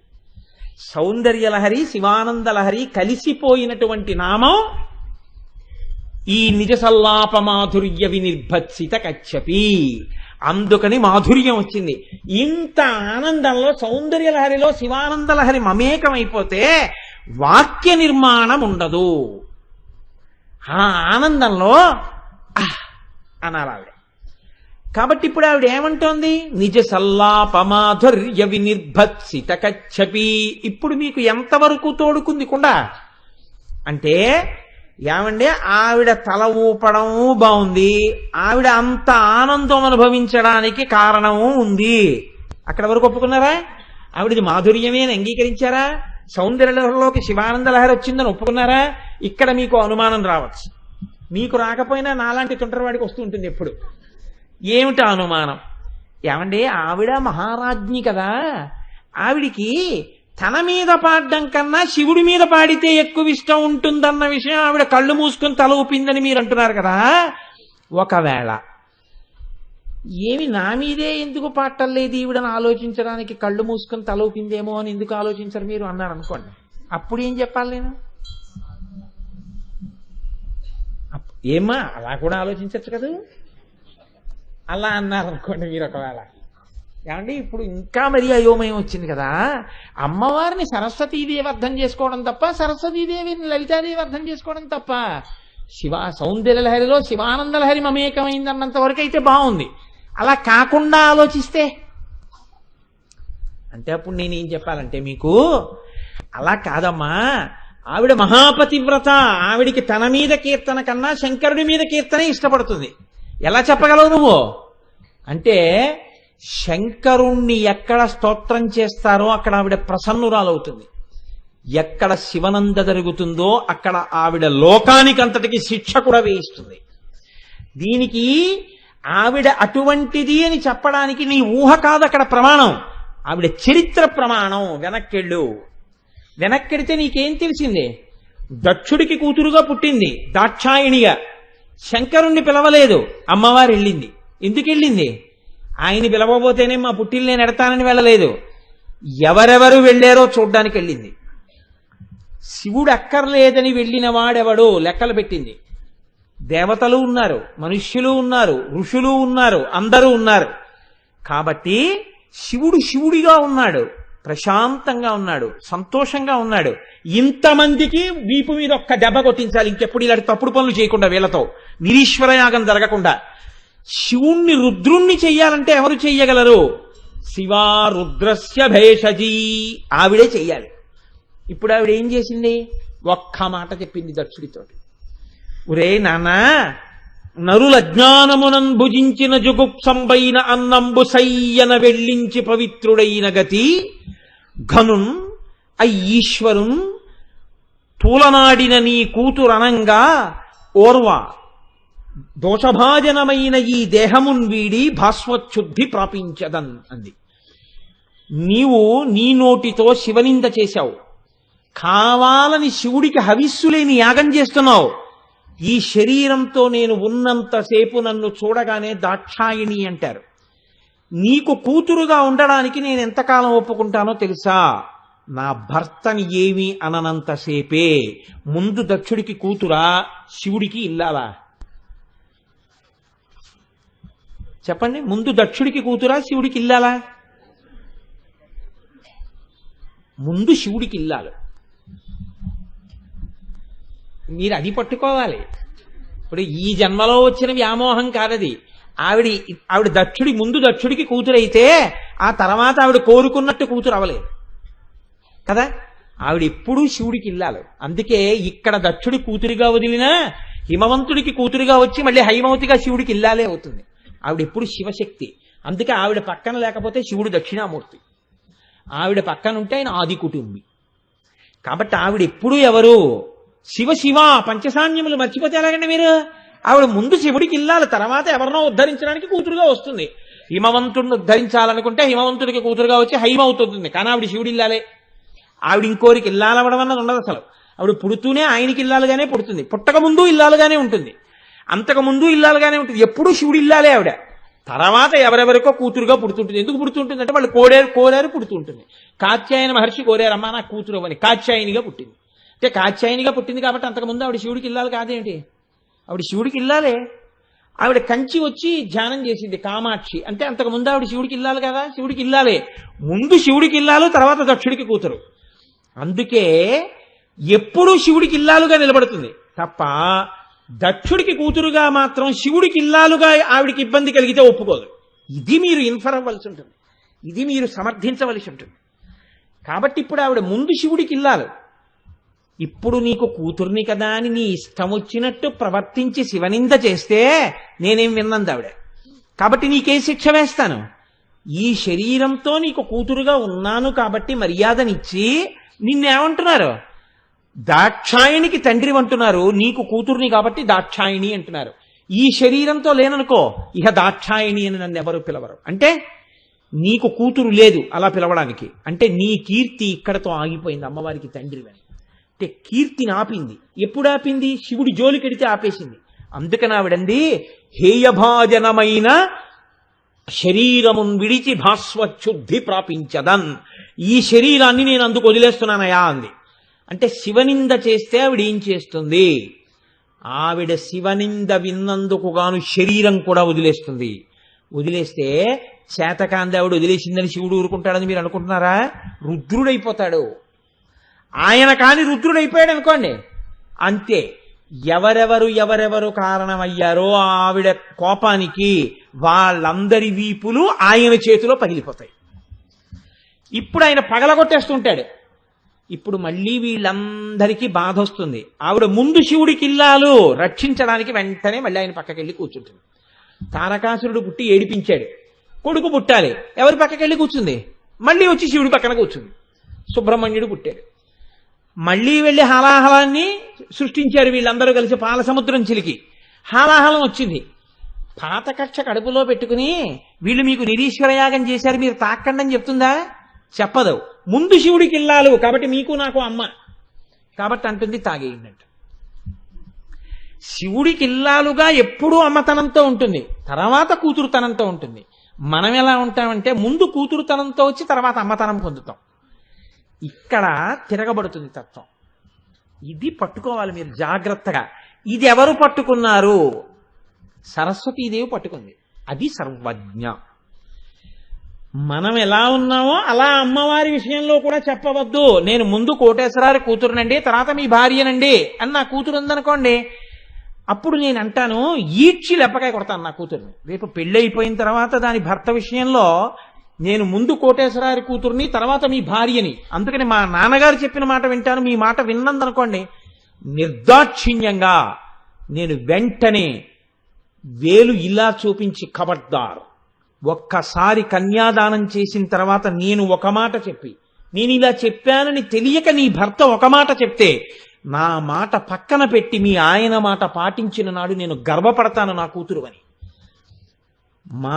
నీ భర్త మాట పక్కన పెట్టి మా నాన్నగారికి అన్నీ తెలుసని నువ్వు నా మాట పాటిస్తే నేను సిగ్గుపడతానని నాటి కూతుర్ని కన్నందుకు. భర్త ప్రధానం కాబట్టి నా కూతురుగా పుట్టి ఆయనకి భార్యవైనా ఆయన మాటే నీకు ఎక్కువ. నాతో నువ్వు తర్వాత ఇక పోల్చకూడదు. ఇది మనకి సంప్రదాయం.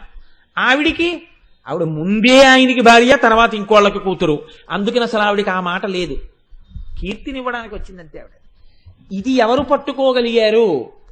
సరస్వతీదేవి పట్టుకుంది. అందుకే మీరు చూడండి, అమ్మవారి అవతారాలు ఏవి తీసుకుని మీరు విచారణ చేయండి, ఈ తత్వమే ఉంటుంది. అందుకే శంకరాచార్యుల వారు శ్లోకం చెప్పడం అంటే, శంకరాచార్యులు వారి పెరుగు కుండలో పోసుకోవడం అంటే అలా తోడుకుంటుంది. అంత గొప్పగా చెప్తారు. ఇప్పుడు ఈ తత్వం ఏమండి ఇక్కడైతే సరిపోయింది కానీ అక్కడెక్కడో సరిపోతుందా అని మీరు అడగక్కర్లేదు. ఎందుకో తెలుసా అండి? అది సీతమ్మ అనుకోండి, ఆవిడ ఒక్కటే చెప్పింది రావణాసుడితో, శక్త్యాలోభయితుం నాహం ఐశ్వర్యేన ధనేనవా అనన్యే రాఘవేణాహం భాస్కరేణ ప్రభాయథ అందావిడ.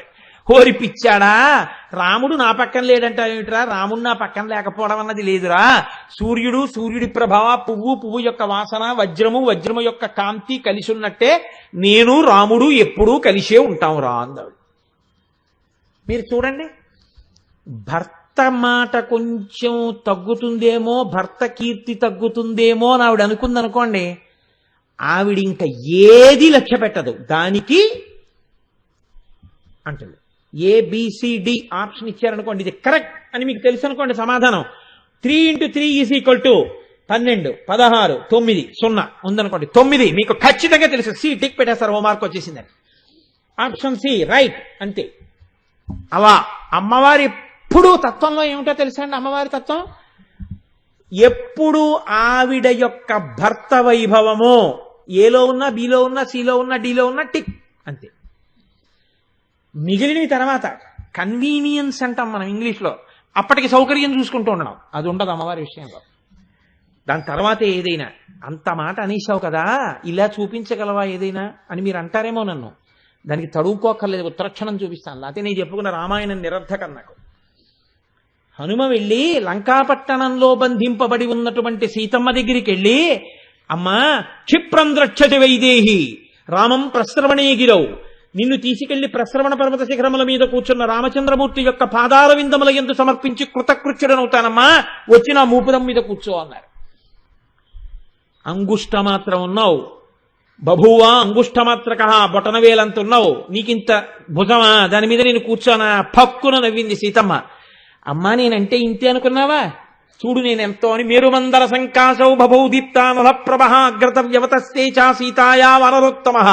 మేరు పర్వత శిఖరాలంతా పెరిగారు హనుమ. అమ్మవారి తత్వం చెప్తున్నారు వాల్మీకి మహర్షి.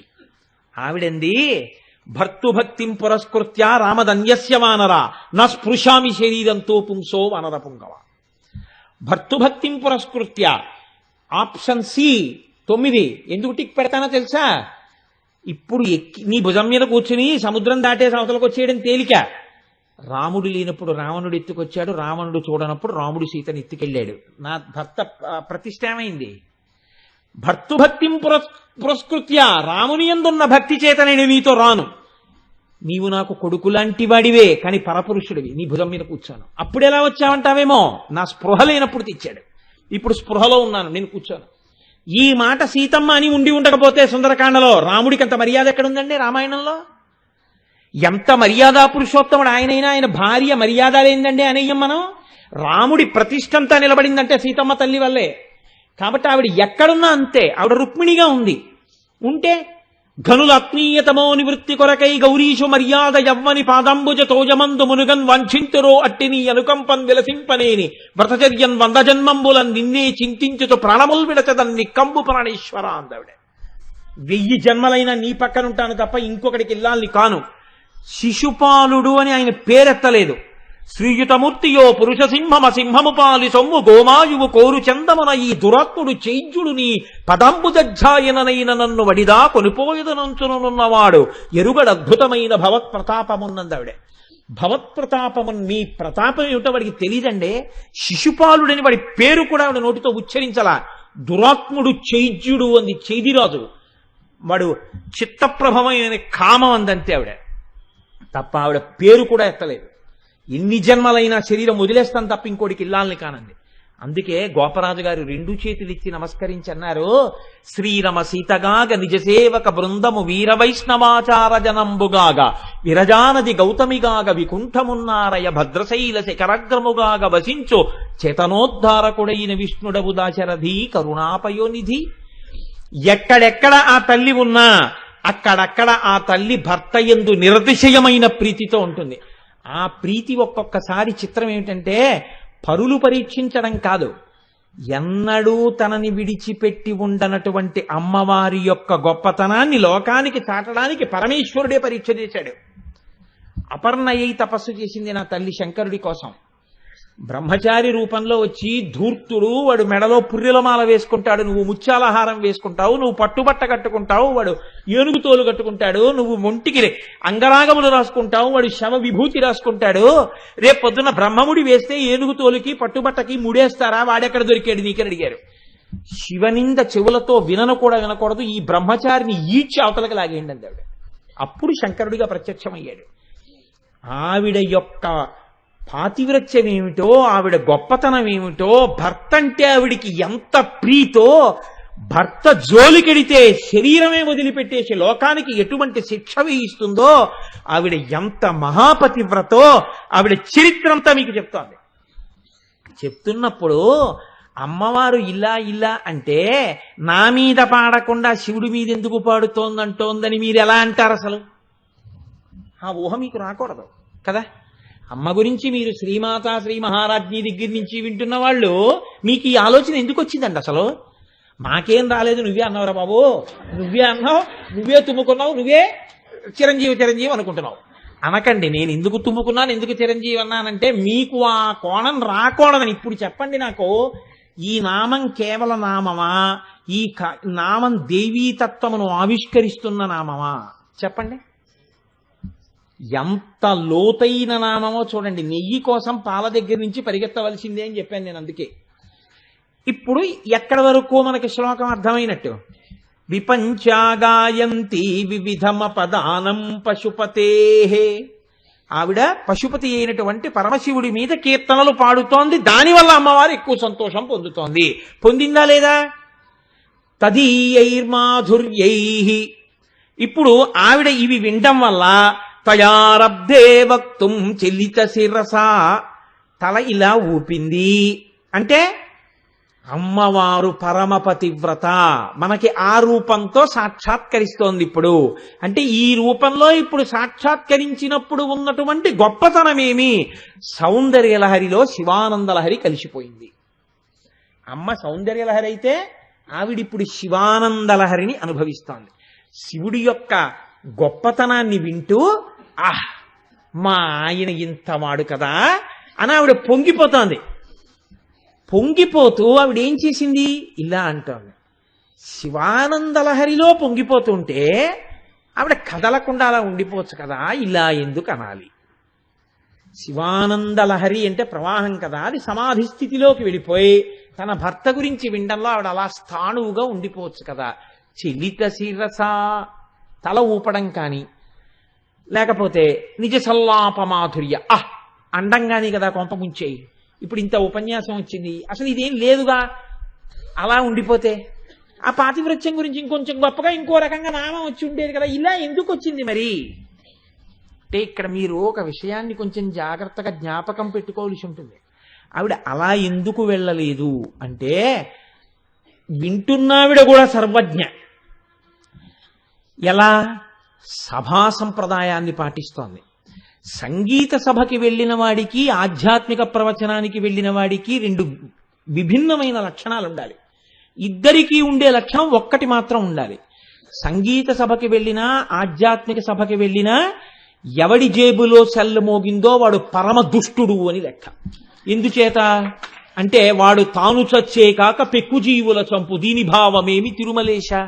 ఎక్కడో యజ్ఞం జరుగుతుంటే పాడు చేసిన వాడు ఇటువంటి రాక్షసుడో, అందరూ శృణ్వంతపహ అని వింటుండగా వాడి జేబులో సెల్లు మోగిందంటే ఇక్కడ సెల్లు కట్టుకోవాలన్న ఇంగిత జ్ఞానం లేనటువంటి వ్యక్తి.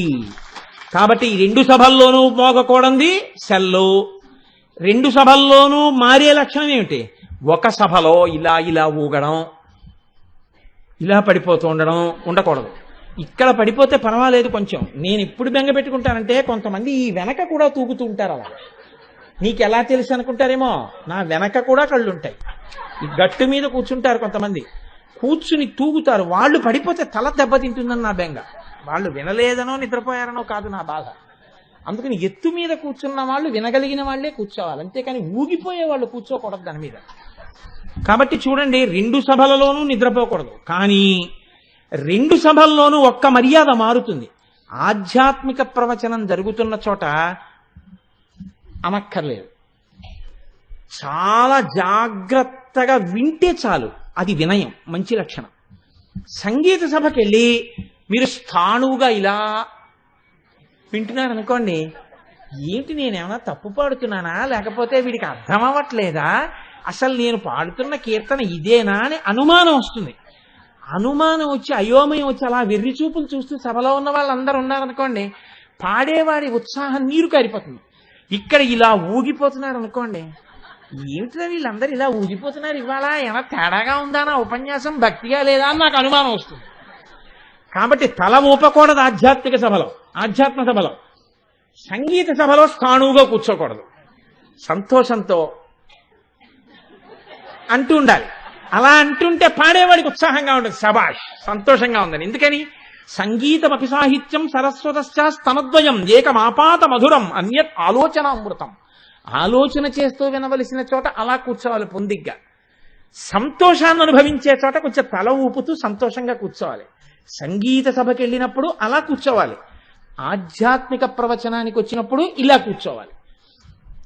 కాబట్టి ఇప్పుడు ఆవిడ తల కదపకుండా శివానంద లహరి అయిందనుకోండి సౌందర్యలహరిలో, అప్పుడు ఆవిడికి సభా మర్యాద తెలియదనాలి, అందుకని తల కదపాలి. కాబట్టి మీరు అంగీకరించారా అక్కడ వరకు? శంకరాచార్యులు వారు పెరుగుతో తోడు పెట్టడం అంటే మన్ని తోడు పెడతారైనా. అందుకే చెప్పాను, ఆ పెరుగు గరిటెడు ఇందులో పడితే ఈ కుండలో పెరుగు తోడుకుంటుంది అన్నాను నేను. కాబట్టి ఇప్పుడు విపంచాగాయంతి వివిధమపదానం పశుపతే త్వయారబ్ధే వక్తుం చెల్లిత శిరసా. అమ్మవారు చాలా సంతోషంతోనే తల కదుపుతోందన్న విషయం బాగా మనకు అర్థం అవ్వడం కోసం ఆవిడ వింటున్న సమయంలో అప్పటి వరకు బాగానే వింది కానండి, అప్పుడే ఏదో శృతిలోనో రాగంలోనో దోషం వచ్చింది, అందుకని పైకి ఏదో అంది అని మీరు అనడానికి లేదు. సాధువచనే, ఆవిడ పైకన్న మాటలో కోపమేం లేదు, సంతోషంతోనే అంటోంది ఆవిడ. సాధువచనం, చాలా సంతోషంగా అంటోంది. ఏమని? అని. సంగీత సభలో కూర్చున్న వాళ్ళు అని అంటున్నారు అనుకోండి, చాలా సంతోషంగా ఉంటుంది పాడే వాళ్ళకి. అలా మానేసి మీరు ఎదురుగుండా వరసల్లో కూర్చుని అంటున్నారు అనుకోండి, ఆయన అలా పాడి వీడు ఇలా పాడుతోంది ఏమిటి అన్నట్టుగా అనుమానపడి ఏమిటి అలా తప్ప అనుకుంటారు వాళ్ళు. అందుకని వెర్రి వెర్రి సంజ్ఞలవి చేయకు. ఒక సభలోకి వెడితే సభా మర్యాద అని ఒకటి ఉంటుందండి. చెప్పేవాడు వెర్రేడు ఒక్కడే, కానీ దేంటి వినేటటువంటి సభలో ఉన్నటువంటి జనం చాలా మంది ఉంటారు. ఎవరికి వాళ్ళు శ్రోత, ఎవరికి వాళ్ళు ఒక్కడే. చెప్పేవాడు మాత్రం వాడు ఒక్కడే, పాడేవాడు వాడు ఒక్కడే. వాడి కష్టం అసిధారావ్రతంలా ఉంటుంది. కాబట్టి చూడండి, చెల్లిత శిరస సాధువచనే, ఆవిడ చాలా సాధువచనం మాట్లాడుతోంది. అంటే ఇప్పుడు తల్లి సభా సంప్రదాయమును పాటించుచున్నది. సభలో ఎలా ప్రవర్తించాలో అలాగే ప్రవర్తిస్తోంది అమ్మవారు. అందుకే సౌందర్యలహరి ఆనందలహరి అయిపోతున్నా, శివానందలహరి అయిపోతున్నా ఆవిడ కదలకుండా కూర్చోలేదు. ఇవన్నీ సరస్వతీదేవికి సంతోషకారకాలా కాదా? చెప్పండి నాకు. ఇప్పుడు చాలా జాగ్రత్తగా రండి, మీ అనుమానం మొదట ఎక్కడుందో అక్కడికి రండి. కాబట్టి పయారబ్ధే వక్తుం, ఇక మాట్లాడడానికి మొదలు పెడుతూ ఇలా అంటూ సాధువచనే, చాలా చక్కటి మధురమైనటువంటి మాటతో ఆవిడేమంది? ఆహ్ అంది. లేకపోతే శభాష్ అంది. శభాష్ అన్న మాట అంటే అయ్యో అది అలా అంటారు అనుకోలేదండి, శభాష్ అంటే పొగుడుతారా అని ఎవరు అనరు కదా, అర్థమైపోతుంది మెచ్చుకున్నారని. కాబట్టి శభాష్ అంది. లేకపోతే ఆహ్ అంది. లేకపోతే అంది. ఇవన్నీ సాధువచని. ఇప్పుడు ఏమైంది సభలో? మీరు ఆ నామం దగ్గరే నిలబడుతూ ఇది వినండి. అంటే మళ్ళీ ఇప్పుడు ఏమైంది? తోడుకుంది పెరుగు. బాగా అర్థమైంది ఇక్కడ వరకు. ఇప్పుడు మీరు మళ్ళీ కవర్ నింపాలి. మరి అయితే ఈవిడ ఎందుకు ఆపింది? సాధువచనం పలికితే మరి ఆపేస్తే తప్పు కదా. వస్తున్నారు శంకరాచార్యుల వారు.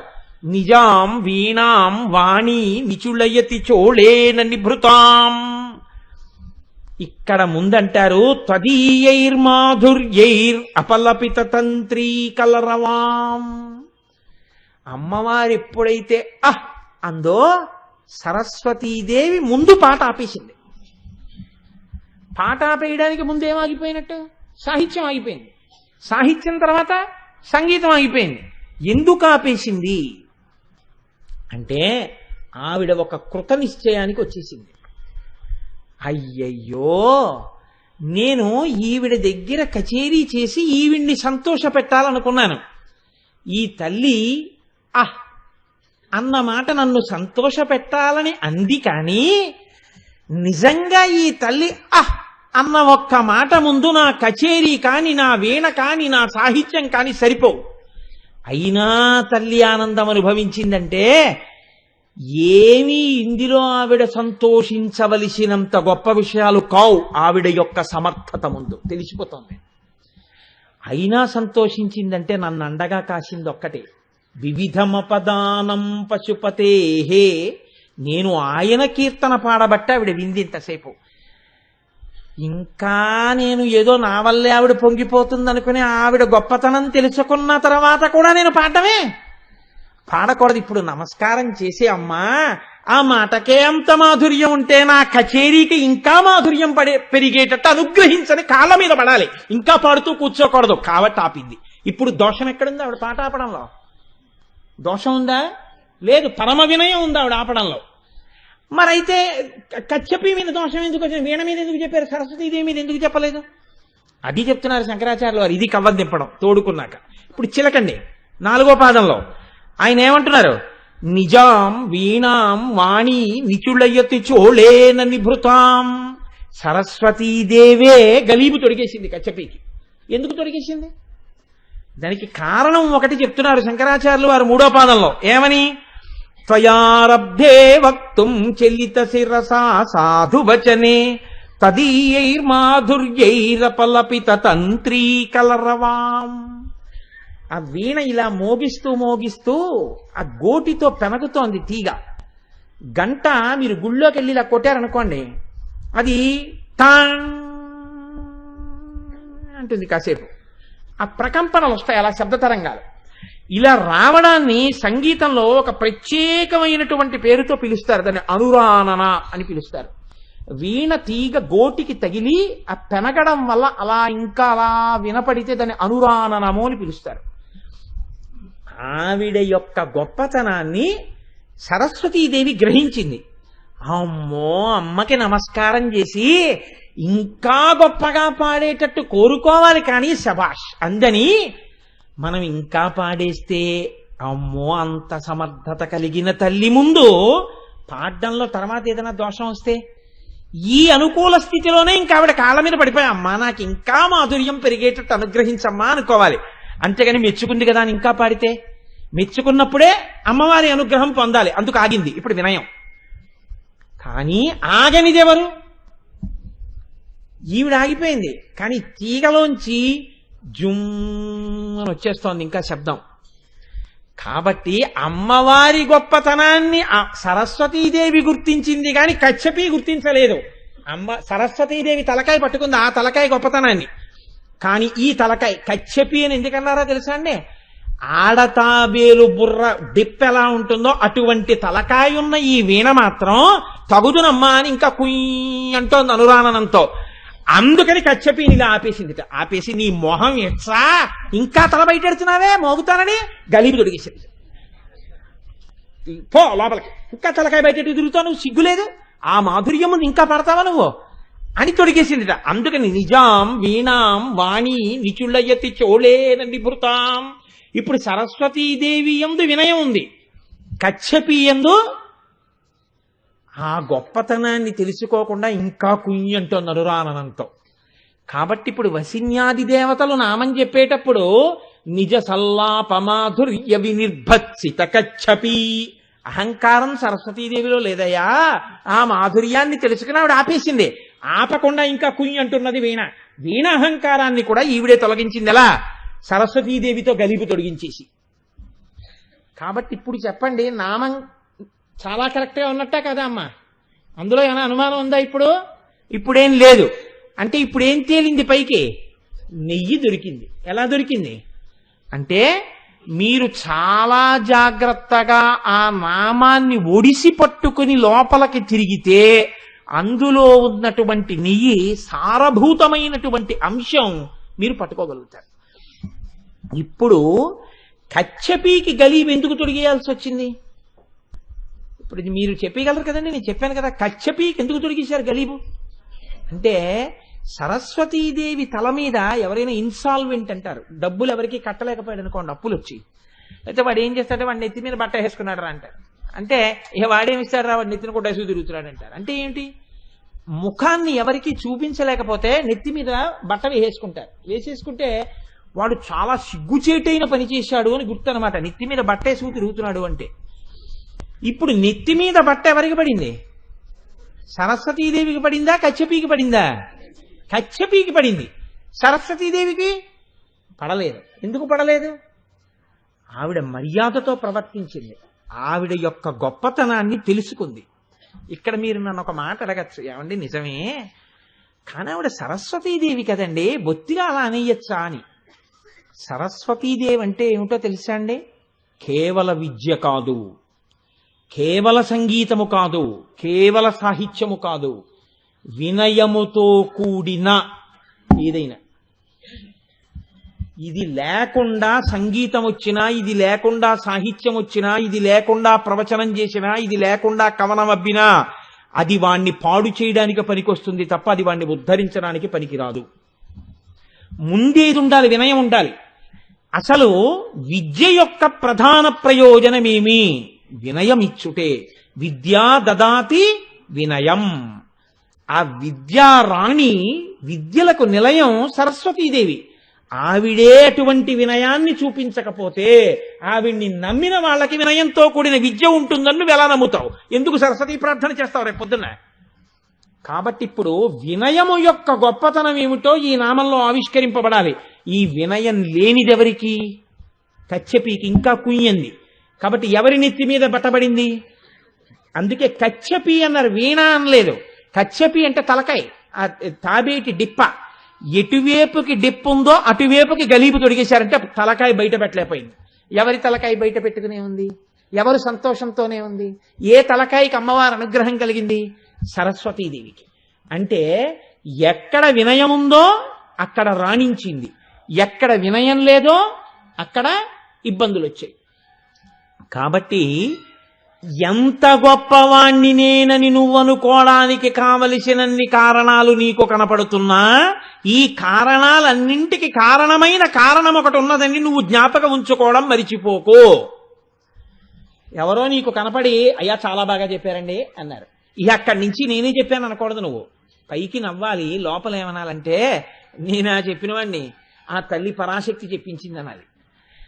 రేపు సంధ్యావందనం చేసుకుంటూ ఏమనాలంటే, అమ్మా ఆ నామాన్ని ధ్యానం చేయించి అందులో ఉన్న అమృతాన్ని అనుభవింపచేసి 10 మందికి కూడా అందించలేను అని 6:30 వరకు బెంగ పెట్టుకుని సభలోకి వెళ్ళి కూర్చుంటే స్పష్టమైన పలుకులిచ్చి ఉపన్యాసం అయిపోయిన తర్వాత మాకు బాగా అర్థమైందండి అని 10 మంది అంటుంటే, మంచి కొడుకుని కన్నావమ్మా అని తల్లినంటే తల్లి ఎంత పొంగిపోతుందో అలా అందరూ అర్థమైందన్న తర్వాత నేను పొంగిపోయానమ్మా, నాకు అర్థమయ్యేట్టు చేశావా, ఇంకోళ్ళకి అర్థమయ్యేట్టు చెప్పించావా, తల్లి నీ అనుగ్రహం లేకపోతే నాకు అర్థం అవుతుందా? నేను చెప్పగలనా?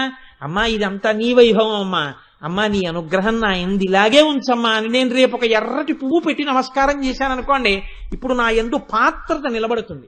వినయం ప్రధానం. వాడు సరస్వతీదేవి అనుగ్రహాన్ని పొంది ఉన్నాడని గుర్తేమి, వాడు నిరహంకారి అయిన ప్రజ్ఞావంతుడై ఉంటాడు.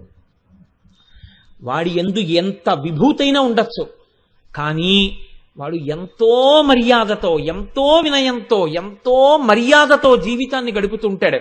ఇది ఎక్కడుందో అక్కడే నిజంగా సరస్వతీదేవి అనుగ్రహం పొందినవాడని గుర్తు. లోపల ఎంత విభూతైనా ఉండొచ్చు, వినయం లేదు, అది ఏమంటారో తెలుసా అండి? దాన్ని ప్రారబ్ధ పుణ్య అనుభవము. వాడి కిందటి ఈ జన్మలో శ్రీశైల మల్లికార్జున లింగానికి అదే పనిగా పుట్టతేనెతో అభిషేకం చేశాడు, ఈశ్వరుడు గంధర్వగానం ఇచ్చాడు, ఇప్పుడు దాన్ని వెలబెట్టి అమ్ముకుంటాడు, కీర్తనలు పాడుకుంటాడు. దానివల్ల వాడు రామదాసు గారా త్యాగరాజు గారా? పుస్తకాల షాపులో పుస్తకాలు అమ్మిన వాళ్ళందరూ పుస్తకాలు చదువుకున్న వాళ్ళు కారుగా? త్యాగరాజ కీర్తనలు పాడిన వాళ్ళందరూ త్యాగరాజులా? రామదాసు కీర్తనలు పాడిన వాళ్ళందరూ రామదాసులా? ఒక్కనాటికి కాదు. రామదాసు గారి కీర్తన పాడేటప్పుడు నువ్వు అనుభవించగలిగితే రామదాసు గారివి. ఒక కీర్తన పాడుతూ నీ కళ్ళమ్మట నీళ్లు కరితే నువ్వు రామదాసు గారివి, లేకపోతే నువ్వు ఎప్పటికీ ఆ కీర్తన పాడిన వాడివి. దానికి తోడు నీకు ఇంకా ఇంకా ఏవేవో కావలసి వచ్చాయనుకోండి, ఖచ్చితంగా నువ్వు ప్రారబ్ధ పుణ్యాన్ని అనుభవిస్తున్న వాడివే, కానీ నువ్వు సరస్వతీ కటాక్షాన్ని పొందినవాడి మాత్రం కాదు. సరస్వతి ప్రసన్నం పొందినవాడు ఆయన సరస్వతి స్వరూపుడండి అని ఎవరినంటారో తెలుసా అండి? ఎవడు విద్యతో పాటు వినయమును కూడా పొంది ఉన్నాడో, ఎవడు అటువంటి వినయంతో ప్రవర్తిస్తూ ఉంటాడో, ఎవరు ఎక్కడ ఎప్పుడు ఎవరికి నమస్కరించాలో అలా నమస్కరిస్తాడో, ఎవడు ఎప్పుడు తాను నమస్కారం పొందాలో అలా పొందుతాడో, ఎవడంత మర్యాదతో బతుకుతాడో, ఎవడు ఈశ్వరానుగ్రహాన్ని పెంచుకునే ప్రయత్నమే తప్ప ఏ కారణం చేత అది కరిగిపోకూడదని పరిశ్రమిస్తాడో వాడు శారదాకృప ఉన్నవాడు. లోకమునకు బోధ చేయవలసినటువంటి జగద్గురువుల యందు అహంకారం పెరిగితే లోకానికి అందదేమోనని బెంగబెట్టుకుని జగద్గురు శంకరాచార్యుల వారు కంచి పీఠాధిపతులకి అందరికీ సరస్వతీనామం పెట్టారు. చంద్రశేఖరేంద్ర సరస్వతి. శృంగగిరి పీఠంలో ఉన్నటువంటి వాళ్ళందరికీ కూడా భారతీ తీర్థ, చంద్రశేఖరేంద్ర భారతి అటువంటి పేర్లు. ఇక అసలు శృంగగిరిలో ఉన్నటువంటి పీఠం శారదాపీఠం. ఎక్కడ చూసినా శంకరాచార్యులు వారు సరస్వతీనామం, సరస్వతీనామం, సరస్వతీనామం, శారదానామం, భారతీనామం అనుసంధానం చెయ్యడంలో ఆయన ఈ జాతి యందు కోరుకున్నదొక్కటే, నీ యందు ఏ రకమైన విభూతి అయినా ఉండి ఉండవచ్చుగాక, కాని ఏ విభూతి నీ యందు ఉన్నా నీవు మాత్రము అది చూసి అహంకరించవద్దు. ఇది ఈశ్వర కృప అని ప్రసాదంగా దాన్ని అనుభవించు, నీకు వచ్చిన ఉపద్రవం ఉండదు. మీకు నేను ఒక ఉదాహరణ చూపిస్తాను. చంద్రశేఖరేంద్ర సరస్వతి స్వామి వారు ఇక్కడున్నారంటే, పిఠాపురం వస్తున్నారంటే పిఠాపురం వరకు బారులు తీరి నిలబడి ఉండేవారు. ఆయన నీడ పడితే నీడ మీద చొక్కాలు బనీళ్లు విప్పు పడిపోయేవారు. అంతటి మహాప్రజ్ఞాధురీణుడు. అటువంటి చంద్రశేఖరేంద్ర సరస్వతి ఒక సభలో మాట్లాడుతూ అన్నారు, ఈ నమస్కారాలన్నీ మీరెవరికి చేస్తున్నారో అవి నాకు చెందవు, వ్యక్తిగా నాకు కావు. ఈ నమస్కారములన్నీ ఎవరికి చెందుతాయో తెలుసా? ఒక్కటే కారణం, మీ అందరికీ నన్ను చూడగానే, నేను చేతిలో పట్టుకున్న సత్యదండం వంక చూడగానే, ఆ సత్యదండం మీద ఉన్న మూట చూడగానే, నా తలమించి కప్పుకున్న కాషాయ వస్త్రం చూడగానే, నేను కట్టుకున్న ఏకవస్త్రం చూడగానే మీకు శంకరాచార్యులు వారు మదిలో మెదులుతారు. నన్ను శంకరాచార్య అని పిలుస్తారు. ఆయన వేసుకున్నట్టు నేను వేషం వేసుకున్నాను కాబట్టి నన్ను చూడగానే మీరు నమస్కారం చేస్తున్నారు. ఆయన వేషం కట్టినట్టుకే నాకు ఈ నమస్కారం చేస్తే, ఆయనలా బతకగలిగితే, ఆయన చెప్పింది ప్రచారం చేయగలిగితే ఆ నమస్కారం పొందడానికో ఆ నమస్కారాన్ని ఆయనకి చేర్చడానికో నేను యోగ్యుడనవుతాను తప్ప ఈ నమస్కారములు నాకని నేను అనుకోవట్లేదు. మీరిస్తున్న నమస్కారాలన్నీ జగద్గురు శంకరాచార్యుల వారికే తప్ప నాకు కాదన్నారు. మీరొక్కటి ఆలోచించండి. సాయంకాలం 6:30కి నేను దొరగారి కారులో వచ్చేస్తుంటే ఎందరో తల్లులు ఆ కార్డులు పట్టుకుని పరుగులు మీద వచ్చేస్తుంటారు.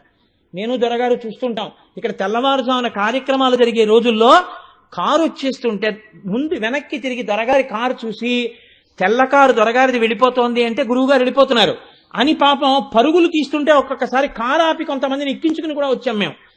ఎవరి కొరకు వచ్చారు మీరు?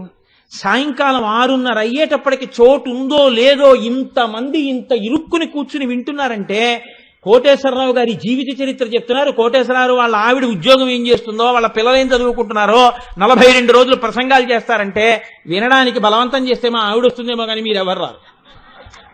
ఎందుకు వచ్చి కూర్చుంటున్నారు? లలితా సహస్రం చెప్తున్నాను కాబట్టి వింటున్నారు. వసిన్యాది దేవతలు చేసిన స్తోత్రం చెప్తున్నాను కాబట్టి వింటున్నారు. శంకర భగవత్పాదుల సౌందర్యలహరి చెప్తున్నాను కాబట్టి వింటున్నారు. మూకశంకరులు చెప్పిన మూక పంచశతి చెప్తున్నాను కాబట్టి వింటున్నారు. ఇప్పుడు మీరు వింటే ఆ వైభవం ఎవరిది? ఆ తల్లిది, ఆ శంకరులది, ఆ వసిన్యాది దేవతలది. అది నాది ఎలా అవుతుంది? ఒక ఆయన వంటలు చేయించాడు, ఒకడిని పిలిచి ఒరే వడ్డించరా అన్నాడు. వడ్డించేవాడు నేనే వడ్డిస్తున్నానని అహంకరించాడు అనుకోండి, ఇవన్నీ నేనే పెడుతున్నానని. ఏమైనా అర్థం ఉందా దానికి? అసలు ఎవరు వంటలు చేయించాడో ఆయన, అయ్యా అన్ని పదార్థాలు బాగున్నాయా, కడుపు నిండా తిన్నారా, మెల్లగా తీసుకోండి అంటున్నాడు. ఏట్రా ఓ మాట వేయించుకోలేవు పప్పు, రెండో మాట ఎందుకు పిలిచావు అన్నాడు అనుకోండి. వీడెంత మర్యాదగా ఉన్నట్టు. వడ్డించేవాడికి ఇంత అహంకారమా? వండినవాడు అంత నిరహంకారా? అసలు ఎవరు వండారో ఆ వసిన్యాది దేవతలు, శంకరాచార్యులు వారు, మూకశంకరులు, చంద్రశేఖరేంద్ర సరస్వతి స్వామి వారికి అంత వినయమా? 4 మాటలు చెప్పుకున్న నేను ఇవన్నీ నేనే చెప్పానని గర్వపడ్డాను అనుకోండి. ఇంతకన్నా అసహ్యకరమైన విషయం ఇంకోటి ఉంటుందా లోకంలో? దేనికి అహంకారం నాకు?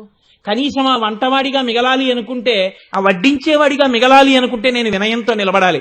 ఈ వినయం లేని నాడు ఎందుకు వచ్చిన సరస్వతి ఎందుకు పనికొచ్చింది? ఆ సరస్వతి పాడవడానికి పనికొస్తుంది. ఇది ఆ నామం యొక్క గొప్ప రహస్యం. ఇప్పుడు చెప్పండి, ఈ నామం నిజానికి ఎవరి దగ్గర నుంచి ఎవరి వరకు అవసరం? చదువుకునేటటువంటి పిల్లల దగ్గర నుంచి పరమ వృద్ధులైన వారి వరకు అందరూ ఆ నామం వినవలసిందే. ప్రతిరోజు ఆ నామం చెప్పుకోవలసిందే. అందుకని మహానుభావుడు మనకి అలా చెప్తే నిజ సల్లాపమాధుర్య వినిర్భత్సిత కచ్చపి అంటే అర్థం కాదేమోనని విపంచాగాయంతి వివిధమపదానం పశుపతే తయారబ్ధే వక్తుం చలిత శిరసా సాధువచనే తయీయైర్మాధుర్యైరపలపిత తంత్రీ కలరవాం నిజాం వీణాం వాణి నిచులయతి చోళేన నిభృతాం అని అపలపిత తంత్రీ కలరవాం. ఎటువంటి మాటలో శంకర భగవత్పాదులకి అలా పడిపోతాయి ఆయనకి నోట్లోంచి. కలరవాం, ఆ వీణ తీగ యొక్క మీటిన ధ్వని ఇంకా వచ్చినందుకు, ఆ పాటి వినయం సభలో తగ్గినందుకు అహంకారం ఉన్నది కచ్చపీకే. కాబట్టి కచ్చపీ యొక్క అతిశయమును తిరస్కరించినటువంటి సల్లాపమున్న తల్లయింది తప్ప ఆ సల్లాపము సరస్వతీదేవికి మాత్రం కితాబుగానే ఉండిపోయింది. అందుకని వినయము చేత సరస్వతికి కితాబైతే అవినయము చేత కచ్చపీకి మాత్రం అది కితాబు కాకుండా అయినది. ఇప్పుడు చెప్పండి, ఇంకా వృద్ధిలోకి రావాలి, ఇంకా ఇంకా అనుగ్రహం పొందాలనుకున్నవాడు ఎప్పుడూ దీని వంక చూస్తూ ఉండాలి, భగవంతుడి వంకే చూస్తూ ఉండాలి. నీకో పంపులో నీళ్లు రాలేదు, వంటగదిలోకి వెళ్ళి పంపు తిప్పావు, నీళ్లు రాలేదు. పడక గదిలో వెళ్ళి స్నానాల గదిలో తలుపు తిప్పావు, నీళ్లు రాలేదు. నీళ్లు రాలేదని చెప్పి ఆ పంపులకు ఉన్నటువంటి తలకాయలన్నీ విప్పేస్తావా? ఓవర్ హెడ్ వాటర్ ట్యాంక్ లో నీళ్లు పోసుకుంటావా? మేడ మీద ఉన్న ట్యాంక్ లో నీళ్లు పోస్తావు, అందులో నీళ్లు పోస్తే అన్ని పంపుల్లోకి నీళ్లు వస్తాయి. ఆ పైన నీళ్లు ఉన్నాయి కాబట్టి ఈ పంపులకి గొప్పతనం వచ్చింది. ఆ పైన నీళ్లు లేకపోతే ఎన్ని పంపులు ఎన్ని చోట్ల ఉండి ఏం ప్రయోజనం? చేతులు కడుక్కోవడానికి వాష్ బేసిన్ కూడా పనికిరాదు. ఆ పైన ఓవర్ హెడ్ వాటర్ ట్యాంక్ నిండా ఉంది. ఆర్షధర్మము యొక్క గొప్పతనం ఎక్కడుందో చూపిస్తున్నారు వసిన్యాది దేవతలు. కించిత్ అహంకారమునకు కచ్చపీకి గలీబు తొడిగారు. పొగిడినా ఇంకా పాడకుండా, అమ్మా నా యందు నీ ప్రశంస ఇలాగే నిలబడాలని ఆపి చేతులు జోడించిన సరస్వతి ఆనాటి నుంచి ఈనాటి వరకు చదువుల రాణిగా నిలబడిపోయింది. నీకే మార్గం కావాలో నువ్వు నిర్ణయం చేసుకో. నీ అహంకారాన్ని నువ్వు పరిశీలనం చేసుకోగలవా?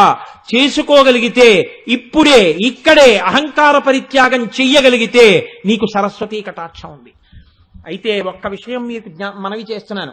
సరస్వతీ కటాక్షం అంటే అందరూ ఉపన్యాసాలు చెప్పాలని కాదు, అందరూ పాటలు పాడాలని కాదు, అందరూ కావ్యాలు రాయాలని కాదు, అందరూ పద్యాలు చెప్పాలని కాదు. మీరు ఒకటి జ్ఞాపకం పెట్టుకోండి, ఏది వినయంతో చేసినా సరస్వతీదేవి అనుగ్రహం ఉన్నట్లే. మీకు నేను ఒక ఉదాహరణ చెప్తాను. స్వామివారి పల్లకి అలా వెళ్ళిపోతుంది. ఒక ఆయన గబగబా తన లాల్చీ విప్పేసి, బనీని విప్పేసి, ఉత్తరీయం తీసి నడువుకి కట్టేసుకుని ఆ పల్లకీని మోస్తూ వెళ్ళిపోతూ పొంగిపోతున్నాడు. ఆయనకి సరస్వతీ కటాక్షం ఉన్నది. ఇంకొక ఆయనకి పల్లకీ పట్టుకోవాలి, అంతవరకు ఎందుకండి, ప్రసాదం తీసుకోవాలి, కాలికున్న చెప్పు విప్పడు. మీరు చూడండి, నేను అన్నానే కాదు, చెప్పులు ఇలా వదిలేసేసి చేత్తో పట్టుకుని నోట్లో వేసుకుని మీరు చెప్పులు వేసుకోవచ్చు. వీడు చెప్పులే వేసుకుని ప్రసాదం పుచ్చుకుని ఇలా కళ్ళకద్దుకుని నోట్లో వేసుకుంటాడు. నాకు అందుకే ఆఫీసుల్లో ప్రసాదాలు పంచడం అన్న సిద్ధాంతాన్ని నేను అంగీకరించలేను. మా ఆఫీసులో నేను మా ముత్యాల సత్యనారాయణతో తలచు అంటుంటాను, చెప్పులతో పుచ్చుకుంటుంటారు. నువ్వు ఎంత మర్యాదగా ఎంత భక్తితోనో పట్టుకొస్తారు. పట్టుకొచ్చే వాళ్ళని నేను దోషం పట్టట్లేదు. పాపం వాళ్ళందరికీ అందాలని పట్టుకొస్తారు. వీడు పుచ్చుకునేటప్పుడు పోని ఆ ధూర్తత్వం కనపడేటట్టు పుచ్చుకోడు. ఎంత గమ్మత్తుగా ఉంటాయో తెలుసా అండి. ఇలా ఇలా కళ్ళకద్దుకుని వేసుకుంటాడు. అది కళ్ళకద్దుకుని వేసుకోవలసిందని నువ్వు అనుకుంటే నువ్వు విప్పవలసింది చెప్పులు. ఎక్కడిప్పావు? చెప్పులు విప్పి ప్రసాదం నీకు వేసుకోవడం చేత కాదా? నీకు సరస్వతి అనుగ్రహం కావాలా? ఎక్కడి నుంచి వస్తుంది? భక్తి అంటే ప్రకటనము కావాలి జీవితంలో. ఆచరణాత్మకమైనటువంటి జీవన విధానమునకే భక్తి వినయమని పేరు. ఆచరణ లేకుండా నాకు కడుపు నిండా భక్తి ఉందండి, పచ్చి అబద్ధం. అందుకే శాస్త్రం అంది శుష్క వేదాంతము మాట్లాడవద్దు అని చెప్పింది. నీవు విభూతి ధారణం చెయ్యవు, నువ్వు బొట్టు పెట్టుకో, నీవు కడుపు నిండా భక్తి ఉందండి, ఇక్కడ ఈశ్వరుణ్ణి పూజ చేస్తాను, ఇంకెందుకండి మాకు బొట్టు, ఇంకెందుకండి మాకు విభూతి. నీకు కొడుకంటే చాలా ప్రేమ ఉంది, నీ కొడుక్కి ఒక్క బిస్కెట్ల ప్యాకెట్ కూడా తేకుండా నీవు తండ్రిగా జీవితాంతం నిలబడి నేను చూస్తాను. ఒక్క ముద్దు పెట్టుకోకుండా నీ కొడుకు మీద ప్రేమ నువ్వు అలా నిలబెట్టుకో, నేను చూస్తాను. ఒక్కనాటికి నువ్వు ఉండలేవు. ఎప్పుడో అప్పుడు ముద్దు పెట్టేసుకుంటావు, ఒక రోజు ఉండలేవు. నువ్వు ఎందుకు ఉండలేవు? నిరతిశయమైనటువంటి ప్రీతి అభివ్యక్తమైతే నీ కొడుకుకి బిస్కెట్ల ప్యాకెట్ తెచ్చావు, ముద్దు పెట్టుకున్నావు. నీకు ఈశ్వరుడు యందున్న నిరతిశయమైన ప్రీతి వ్యక్తమైతే ఈశ్వర చిహ్నములుగా నీ శరీరం మీదకి వస్తుంది. అవి లేనప్పుడు నీ మనసులో భక్తి ఉందని నేను నమ్మడానికి నేనేం వెర్రివాణ్ణి కాను. దాన్ని ఆపగలిగినంత ప్రాజ్ఞతకి నువ్వు ఎదిగావో లేదో నేను పట్టుకోగలను. నువ్వేం ఆ ప్రాజ్ఞతకి ఎదిగిన వాడివి కావు. నిజంగా ఎదిగిన వాళ్ళందరూ కూడా ఆ స్థాయిలోనే నిలబడిపోయారు. భగవాన్ రమణులంతటి వారికి తీసుకెళ్లి, అయ్యా ఇది మధుర మీనాక్షి ప్రసాదం అండి అని చేతిలో వేస్తే ఇలా నోట్లో వేసుకోలేదు, ఇలా చేత్తో పట్టుకుని వెంటనే 2 కన్నుల వెంట ధారలుగా నీరు కారిపోయింది ఆయనకి. ఇలా పట్టుకుని అమ్మ ప్రసాదం కొడుక్కి అన్నారు గద్గద కంఠంతో అని. అప్పుడు నోట్లో వేసుకున్నారు. నీకు ఇక్కడ ప్రేమ ఉంటే అది అభివ్యక్తం అవుతుంది. అలా వ్యక్తము కాకుండా నువ్వు ఆపలేవు. ఆపవలసిన అవసరం లేదు కూడా, అది నిషిద్ధ కర్మ కాదు. కాబట్టి ఆపానని నువ్వు ప్రగల్భం పలికితే అది భక్తి కాదు, శుష్క వేదాంతం. అందుకే శంకర భగవత్పాదులు అవతార పరిసమాప్తి చేస్తూ దుస్తర్కాస్తు విరమ్యతాం శృతిశిర పక్షానుసంధీయతాం అన్నారు. ఎందుకు చేతకాని మాటలు మాట్లాడతావు? దుష్టమైనటువంటి అక్కరలేని తర్కం చెయ్యవద్దు. వేదం ఏం చెప్పిందో అది పాటించడం నేర్చుకో, జీవితంలో వృద్ధిలోకి వస్తావు.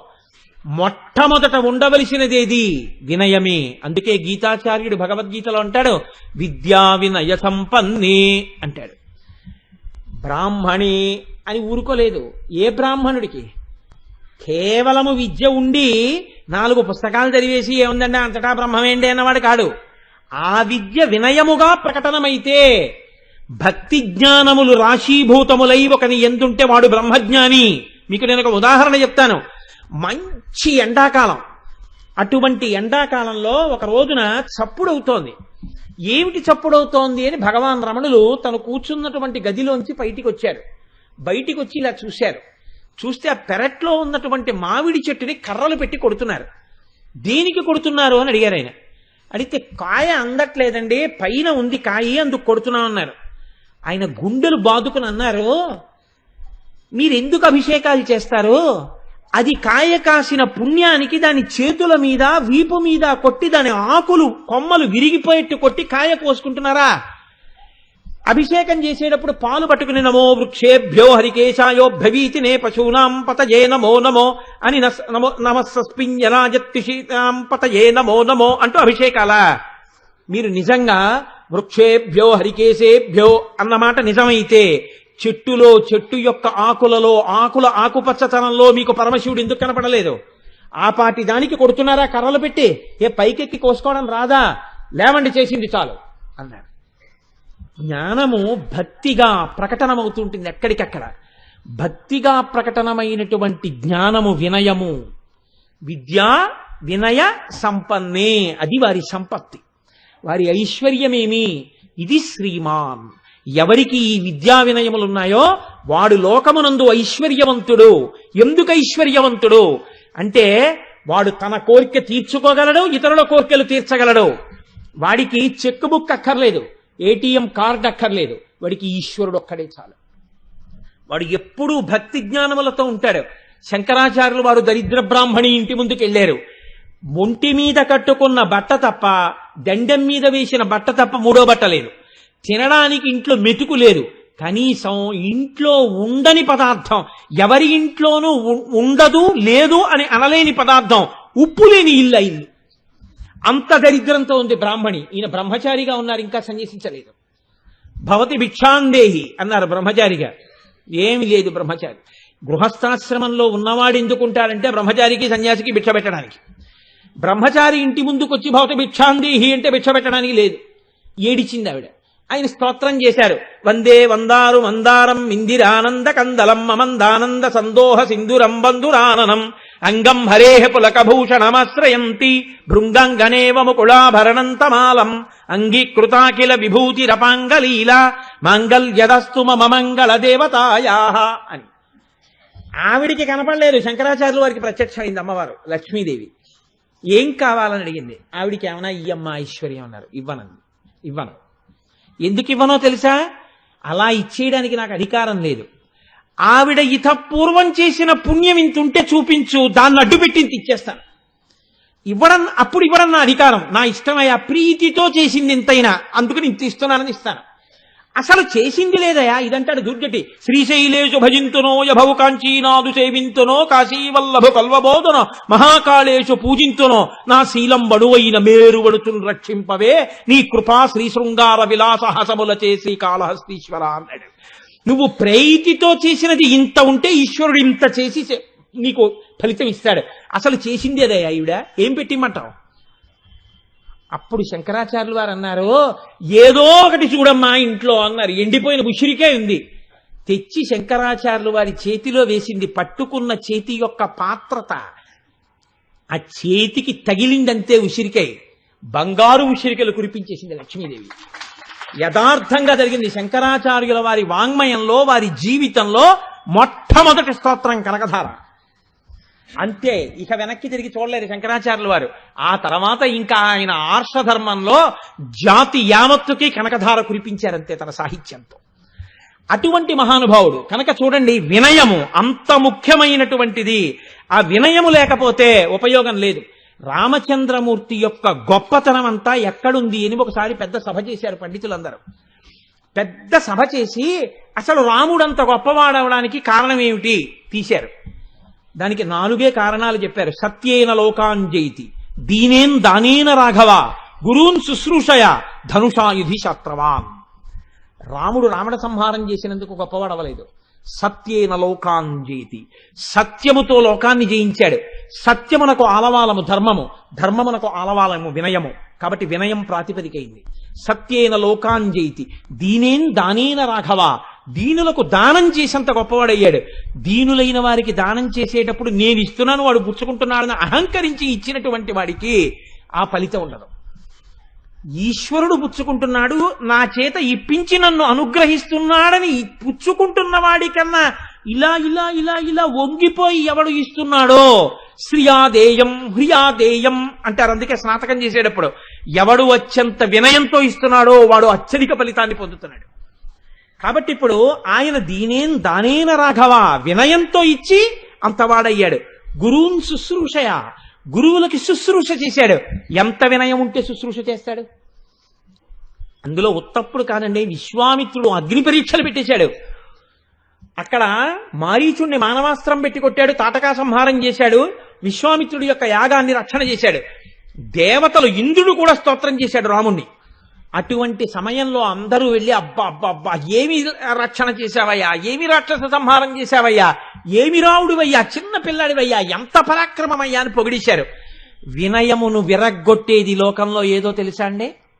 కేవలము పొగట్టయే. ఇన్ని పొగిడేశారు. ఎవరు రాలేదు పొగడ్డానికి? ఒక్క గురువు గారు రాలేదు. విశ్వామిత్రుడు అలాగే కూర్చున్నాడు. రాముడు ఏమనాలి? అసలు యాగం రక్షించమని మా నాన్న దగ్గరికి వచ్చింది ఈయన, నడిపించి తీసుకొచ్చాడు, ఏదో ఇచ్చాడు అనుకో అస్త్రాలు అంటారండి. అప్పుడు ఏదో ఇచ్చాడు అనుకో అంటారు. కానీ ఎంత కష్టపడి నేను ఈ రాక్షస సంహారం చేసి యాగరక్షణ చేశాను, వచ్చి పిల్లాడా చాలా బాగా రక్షించావో అన్నాడా? అలాగే కూర్చున్నాడంతే అనాలి. అలా అనలేదుట. వీళ్ళందరూ పొగుడుతుంటే సుచీంద్రంలో ధర్మరాజు గారిలా విన్నట్ట. ఈ చెవిలోంచి విని ఈ చెవిలోంచి వదిలేసేట. వదిలేసి విశ్వామిత్రుడి దగ్గరికి వెడితే విశ్వామిత్రుడు చూస్తున్నాడు, ఏమంటాడో చూద్దామని. రెండు చేతులు కట్టుకుని ఆయన పాదాల వంక చూసి అన్నాడు, ఇమౌస్మ మునిషార్దూల కింకరౌ సమపుస్థితౌ ఆజ్ఞాపయ ఇదేచ్ఛం వై శాసనం కరవామకిం అన్నాడు. ఓ మునిషార్దూల, ఓ పెద్ద పులి వంటి వాడా మునులలో ఎవరొచ్చారు? కింకరౌ సమపుస్థితౌ. కింకరుడంటే ఎవరో తెలుసా అండి? వాడికి ఏ పని వాడు తాను చేస్తున్నానని, తాను చెయ్యడం వల్ల తనకి ప్రయోజనమని చెయ్యడు. తాను ఏ పని చేసినా యజమాని గౌరవానికి చేస్తాడు. ఇల్లు తుడుస్తూ ఉంటాడు చీపురు పట్టుకుని.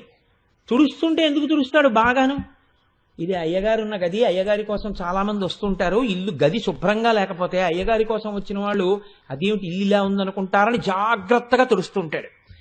ఇప్పుడు తను జాగ్రత్తగా తుడుస్తుండగా కాలింగ్ బెల్ మోగింది. తలుపు తీశాడు. ఎవరో పెద్దవాళ్ళు వచ్చారు అయ్యగారి కోసం.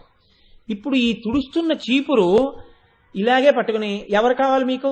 అయ్యగారు కావాలా? అయ్యగారు వస్తారు, అలా కూర్చోండి, వాళ్ళ కాళ్ళ కింద నుంచి తుడవడం. ఇప్పుడు ఈ చీపురు ఇలా వెనక్కి పెట్టుకుని వెనక్కి అడుగులేసుకుంటూ వెళ్ళిపోయి, అమ్మగారండి అమ్మగారండి అయ్యగారి కోసం ఎవరో వచ్చారండి, కూర్చున్నారు, కాసేపు ఆగి తుడుస్తానండి అని ఆ చీపురు మూల పెట్టేసి ఓ కాగితం తీసుకొచ్చి అప్పటిదాకా తుడిచిన దుమ్ము తీసేసి వెళ్ళిపోతాడు. అప్పుడు చేసినా అయ్యగారి కోసమే, ఇప్పుడు ఎందుకు తుడవడం? ఇది కింకరుడు అంటారు. కింకరుడు అంటే ఏమిటో తెలుసా అండి? ఇప్పుడు చేస్తున్న పని కన్నా పని ఆపేస్తే అయ్యగారి కీర్తి బాగా ఉంటుందనుకుంటే ఆ పని ఆపేసైనా సరే అయ్యగారి యొక్క గౌరవాన్ని నిలబెడతాడు. అలా ఎవడుంటాడో వాడి కింకరుడు అని పేరు. నేను చేసినా నీకోసం, నేను ఆపినా నీకోసం స్వామి, నేను నీ కింకరుణ్ణి.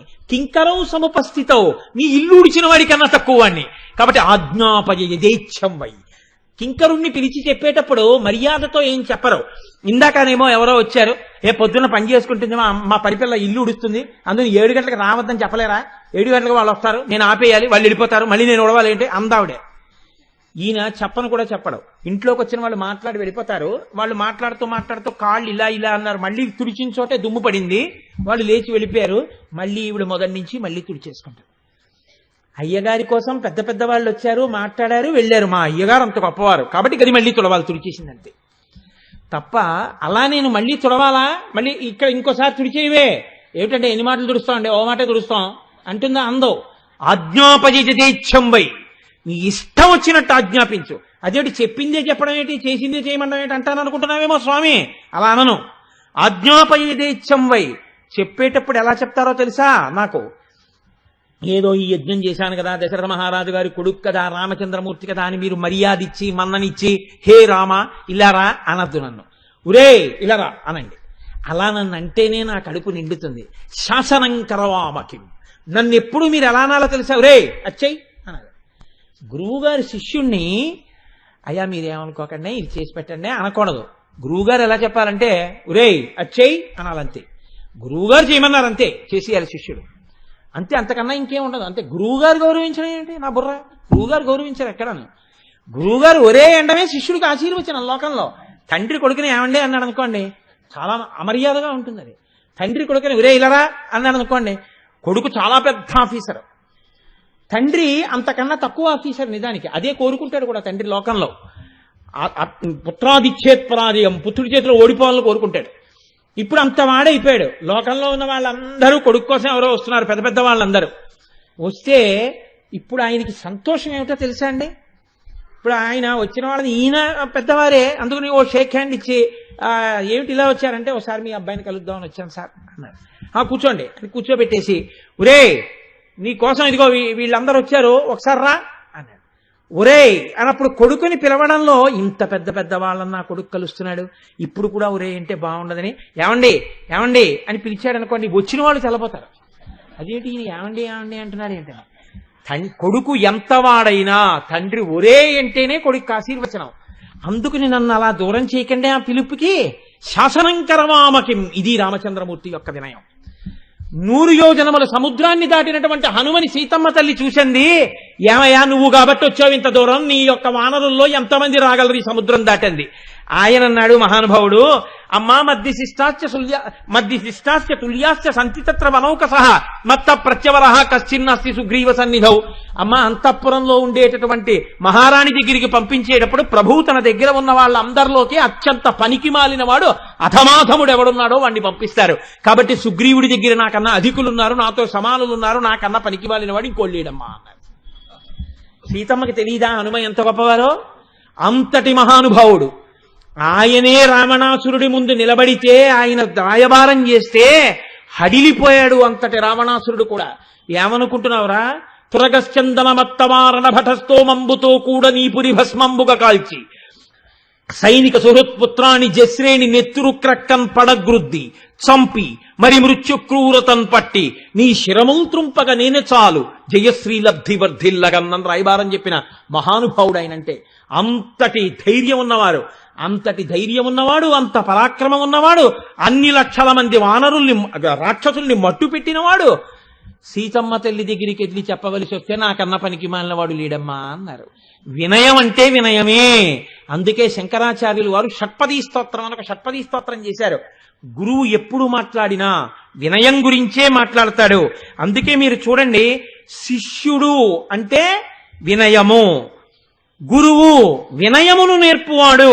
అసలు ముందు ఆ వినయం నేర్పడం అనేటటువంటిది రాలేదనుకోండి, ఎప్పటికీ రాదు. అందుకే శిష్యుడికి మారుపేరు ఏమిటో తెలుసా అండి సంప్రదాయంలో? వినేయుడు. వినేయుడు అని పిలుస్తారు. వినేయుడు అంటే గురువు గారు కనపడేటప్పటికి పరమ మర్యాదతో ఉండేవాడు, గురువు గారి గౌరవాన్ని నిలబెట్టేవాడు, గురువు గారు చెప్పినటువంటి మాటని ఆజ్ఞగా తలదాల్చేవాడు వినేయుడు. గురువు గారికి శాస్త్రంలో మారుపేరు ఏమిటో తెలుసా అండి? వినేత. శిష్యుల యొక్క వినయమును స్వీకరించువాడు, ఆ వినయమును వృద్ధి చేయువాడు. ఈ వినయం నేర్పకపోతే ఆయన గురువు కాడు, గురువు దగ్గర వినయం లేకపోతే వాడు శిష్యుడు కాడు. శాస్త్రమునందిద్దరికీ పేర్లు వినేయుడు, వినేత. అందుకే మీరు చూడండి సంప్రదాయంలో శిష్య అన్న మాటలోంచే సిక్కు అన్న మాట వచ్చింది. అందుకే సిక్కులు ఎవరిని పూజ చేస్తారంటే మొట్టమొదట వాళ్ళకి పూజనీయమైంది వాళ్ళ గురువే. అందుకే గురు తేజ్ బహదూర్ అని, గురు గోవింద సింగ్ అని వాళ్ళు గురువులకి పూజ ఎక్కువ. ఆర్షధర్మమునందు గురు బ్రహ్మ, గురు విష్ణు, గురుర్దేవో మహేశ్వర, గురు సాక్షాత్ పరబ్రహ్మ తస్మై శ్రీ గురవే నమః. ఆ గురువు నోరు విప్పాడనుకోండి, మాట్లాడాడనుకోండి, అవతలవాడిలో ఉన్న అజ్ఞానాన్ని తొలగించి ఎప్పుడు భగవంతుడితో ప్రేమగా ఉండేటటువంటి సంబంధాన్ని ముడులు వేసేస్తుంటాడు. అలా ఉంటుంది గురువు మాట్లాడితే. మీకు నేను ఒక ఉదాహరణ చూపిస్తాను. శృంగేరి పీఠాధిపతులు చంద్రశేఖరేంద్ర భారతీ స్వామి వారు ఉండేవారు. ఒకసారి ఆయన్ని చూడ్డానికి వచ్చిన వాళ్ళు బోలెడంత మంది కూర్చుని ఉన్నారు. ఆయన చాలా ప్రేమాస్పదులు. ఒక్కొక్కరిని మీ పేరేమిటి, మీ పేరేమిటి అని అడుగుతున్నారు. ఒక్కొక్కరు లేచి ఏదో నా పేరు జానకి రామశర్మ అండి అని ఒక ఆయన చెప్పాడు. ఒక ఆయన లేచి నా పేరు సుబ్బరామశాస్త్రి అండి అన్నాడు. ఏదో ఒక్కొక్కరు ఒక్కొక్క పేరు చెప్తున్నారు. ఒక ఆయన్ని అడిగారు మీ పేరు ఏమిటండి అని. ఆయన కొంచెం సిగ్గుపడ్డాడు.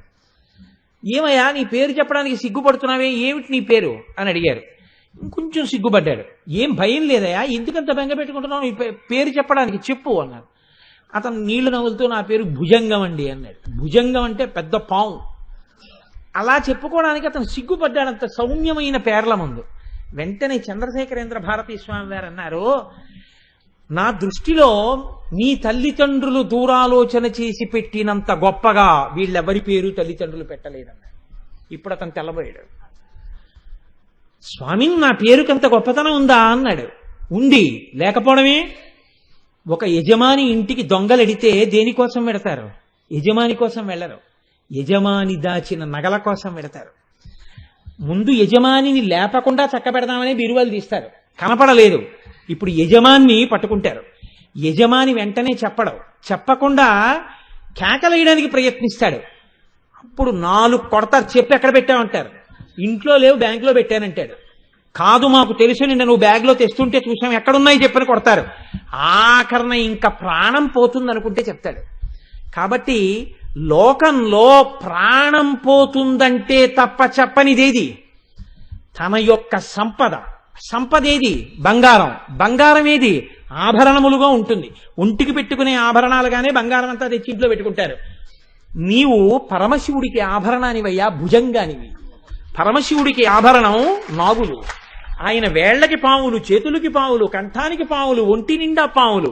పరమశివుడికి, శ్రీ మహావిష్ణువుకి పడుకోవడానికి పాము శేషుడు. ఇద్దరికీ పాము సంబంధమే. కాబట్టి వాళ్ళ మొదటి ప్రీతి అంటూ ప్రాణం తర్వాత దేని మీదైనా ఉంటే వాళ్ళ పాము మీదే ఉంటుంది. కాబట్టి ఆ పాము పేరు నీకు పెడితే నేను భగవంతుడి వస్తువుని అని నువ్వు అంత ప్రీతిగా ఉండడం, ప్రేమతో ఉండడం నేర్చుకుంటావని నీకు భుజంగమని పేరెట్టారు. నువ్వెందుకయ్యా సిగ్గుపడ్డావా పేరు చెప్పడానికి అన్నారు. అతను ఏడుస్తూ ఆ స్వామివారి కాళ్ళ మీద పడ్డాడు. స్వామి, నా పేరులో ఇంత గొప్పతనం ఉందా? ఇన్నాళ్ళు సిగ్గుపడ్డాను, ఇంత ప్రీతితో బతుకుతాను, ఈశ్వరుడి ప్రేమ గెలుచుకోవడానికి బతుకుతానికి నుంచి అన్నాడు. ఇప్పుడు చెప్పండి, గురువంటే ఆచార్యో వేద సంపన్న విష్ణు భక్తో విమత్సర పునశ్చోత్తమ సంతమాది. మళ్ళీ మళ్ళీ మళ్ళీ మళ్ళీ భగవంతుడంటే చాలా తేలికయా, నువ్వు చేరుకోవడం తేలికయా, ఎందుకయ్యా బెంగపెట్టుకుంటావు? ఈశ్వరుడంటే తల్లి లాంటి వాడు, నీ అజ్ఞానాన్ని మన్నిస్తాడు. ఒక్కడుగు నువ్వు ముందుకి 10 అడుగులు ఈశ్వరుడు వస్తాడు అని మళ్ళీ మళ్ళీ మంచి మాటలు చెప్తాడు. అంతేగాని భయపెట్టేసేవాడు, అవతల వాళ్ళని గిరిగీసి నించోబెట్టేసేవాడు వాడు గురువు కాడు. కలిసిపోయేటప్పుడు కలిసిపోతాడు, తాను జాగ్రత్తగా ఉండవలసినప్పుడు ఉంటాడు. ఎప్పుడు పట్టుకోవాలో తెలుసు, ఎప్పుడు వదిలిపెట్టాలో తెలుసు. వదలడం, పట్టుకోవడం చేత కాకపోతే గురువు కాలేదు. మీరు చూడండి, ఒకడు నూతులో పడ్డాడు, ఒకడు పైకి లాగుతున్నాడు. పైకి లాగేవాడు ఇలా అని నాకు పట్టుకోవడమే వచ్చు తప్ప వదలడం రాదన్నాడు అనుకోండి, వాడు ఇంకెప్పటికీ పడిపోయిన వాడిని లాగలేడు. వాడు మళ్ళీ ఈ చేత్తో పట్టుకోవాలి తాడి, ఈ చేతిలో వదిలేయాలి. పట్టు విడుపు రావాలరా జీవితంలో అంటారు. అందుకే మన వాళ్ళు ఎప్పుడు పట్టుకోవాలో ఎప్పుడు విడిచిపెట్టాలో తెలియడం వచ్చిన వాడే గురువుగా నిలబడగలడు. ఒక్కొక్కసారి తన పట్లు విడిచిపెట్టి కలిసిపోవాలి, ఒక్కొక్కసారి తాను ఒక్కడిగా మిగిలిపోయి ఏకాంతంలో సాధన చేసుకోవాలి.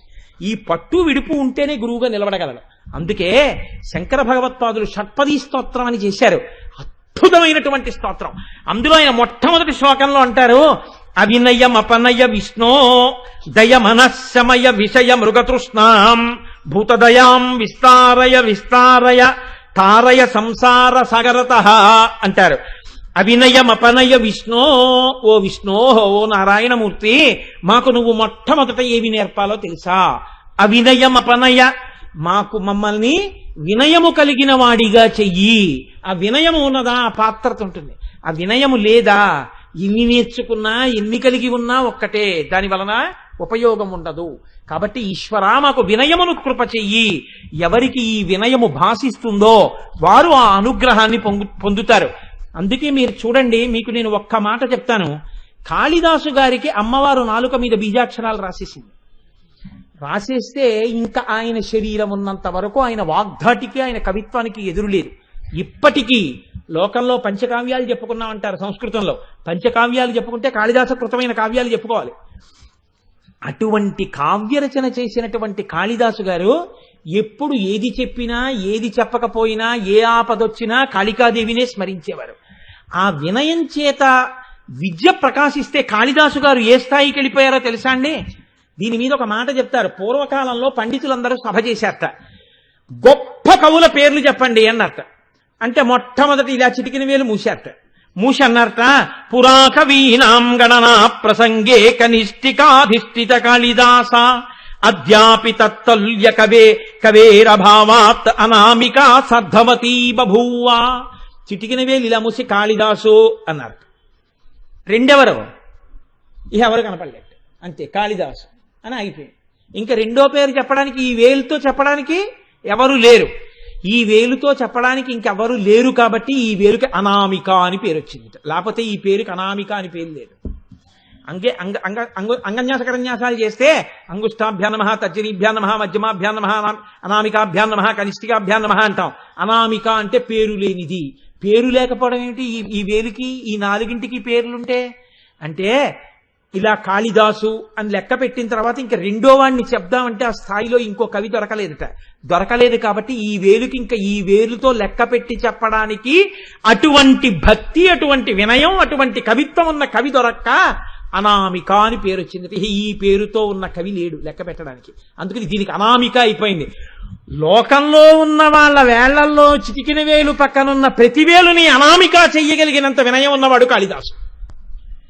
అటువంటి వినయంతో లోకుల యొక్క వేలుని అనామిక చెయ్యగలిగితే, నువ్వు అమ్మవారి ముందు వినయంతో నిలబడగలిగితే ఎటువంటి స్థితిని పొందుతావు? ఆ వినయం నేర్చుకో.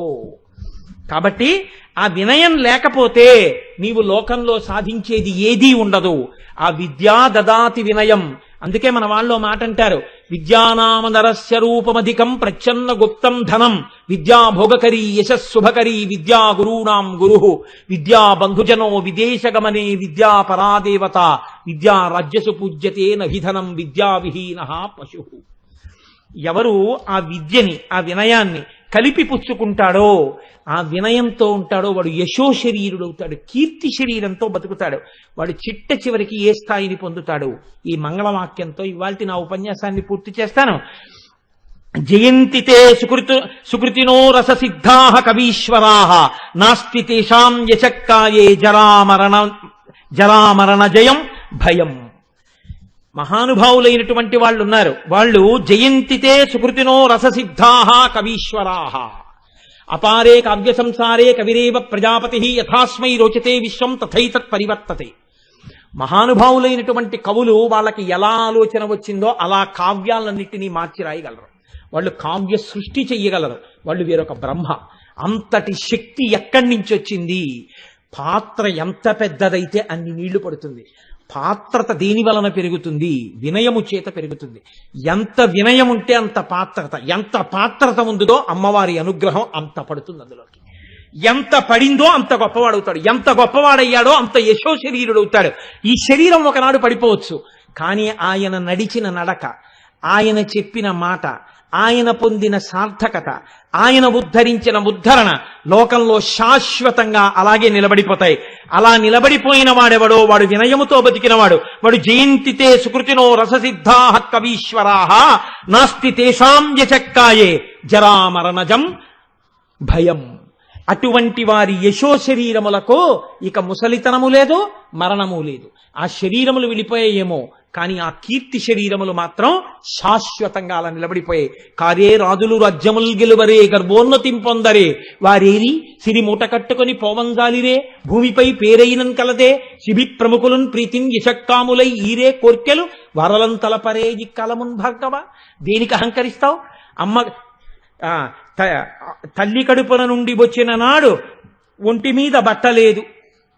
ఎవడైనా అమ్మ కడుపులోంచి బయటకు వచ్చినప్పుడు, మా గురువు గారి దర్శనానికి మేమందరం వెళ్ళినప్పుడు మా గురువు గారు చెప్తున్నారు, ఉదయం ఆయన ఈ లోకంలోకి వచ్చినప్పుడు మొలతాడు కూడా లేదురా అన్నారు మా గురువు గారు. తల్లి గర్భము నుండి ధనము తేడెవ్వడు వెళ్ళిపోయేడి నాడు వెంటరాదు, లక్షాధికారైన లవణమన్నమే కాని వెరుగు బంగారంబు మింగబోడు, పొందుగా మరుగైన విత్తమార్జన చేసి విర్రవీగుటె కాని కూడపెట్టిన సొమ్ము కుడువలేడు, పొందుగా మరుగైన భూమి లోపల పెట్టి దాన ధర్మము లేక దాచి దాచి తులకు దొంగలకిత్తురో దొరలకౌనో, తేనె జుంటీగలియవా తెరువరులకు, భూషణ వికాస శ్రీధర్మ పురనివాస, దుష్ట సంహార నరసింహ దురిత దూర. అందుకే పెద్దలైన వాళ్ళు కోరుకున్నది ఏమైనా ఉంటే లోకంలో ఒక్కటే, ఈశ్వరా నాకు వినయాన్ని ఇయ్యి, ఈశ్వరా నాకు నీ నామం ఇయ్యి చాలు. నీ పద్యావళులు ఆలకించు చెవులున్, నిన్నాడు వాక్యంబులన్, నీ పేరన్ పనిచేయు హస్త యుగమున్, నీ మూర్తిపై చూపులున్, నీ పాదంబుల పొంత మృక్కు శిరముల్, నీ సేవపై చిత్తముల్, నీపై బుద్ధులు మాకు నిమ్ము కరుణన్, నీరజపత్రేక్షణ అని అంటారు పోతన గారు. నీపాద కమల సేవయు నీపాదార్చకులతోడి నియ్యము నితాంతాపారభుతదయయు తాపసమందార నాకు దయసేయగదే. కాబట్టి ఆ వినయము చేత సరస్వతీదేవి ఇప్పటికీ లోకానికంతటికీ జ్ఞానం ఇచ్చేదిగా నిలబడింది. చిన్న అహంకారం ఆ చేతి గోళ్ల చేత పెనగి మోగినా అమ్మవారి దగ్గర ఆగకుండా కుయ్యన్నందుకు ఆ తలకి గలీబు కప్పారా. సరస్వతీదేవి కనలేదు, కచ్చపీకి అన్నారు. కాబట్టి నీ జీవితంలో వినయం నేర్చుకో. ఇది చెప్పడం నిజ సల్లాపమాధుర్య వినిర్భచ్చిత కచ్చపీ. బాహ్యంగా లలితా సహస్రంలో ఈ నామానికి ప్రయోజనం ఏమిటో తెలుసా అండి? ఎవరు పూనికతో ఈ నామాన్ని వింటారో వాళ్ళ రోగములు ఉపశమనాన్ని పొందుతాయి. అంత గొప్ప నామం ఈ నామము. పైకి ఏమీ తెలియదు, మీరు లోపలికి వెడితే అంత గొప్ప స్థితిని ఆ నామం ఇయ్యగలదు. కాబట్టి రేపటి రోజున నా తల్లి నా నాలుక యందు నర్తించి వేరొక నామములకు వ్యాఖ్యానము చేయించుగాక.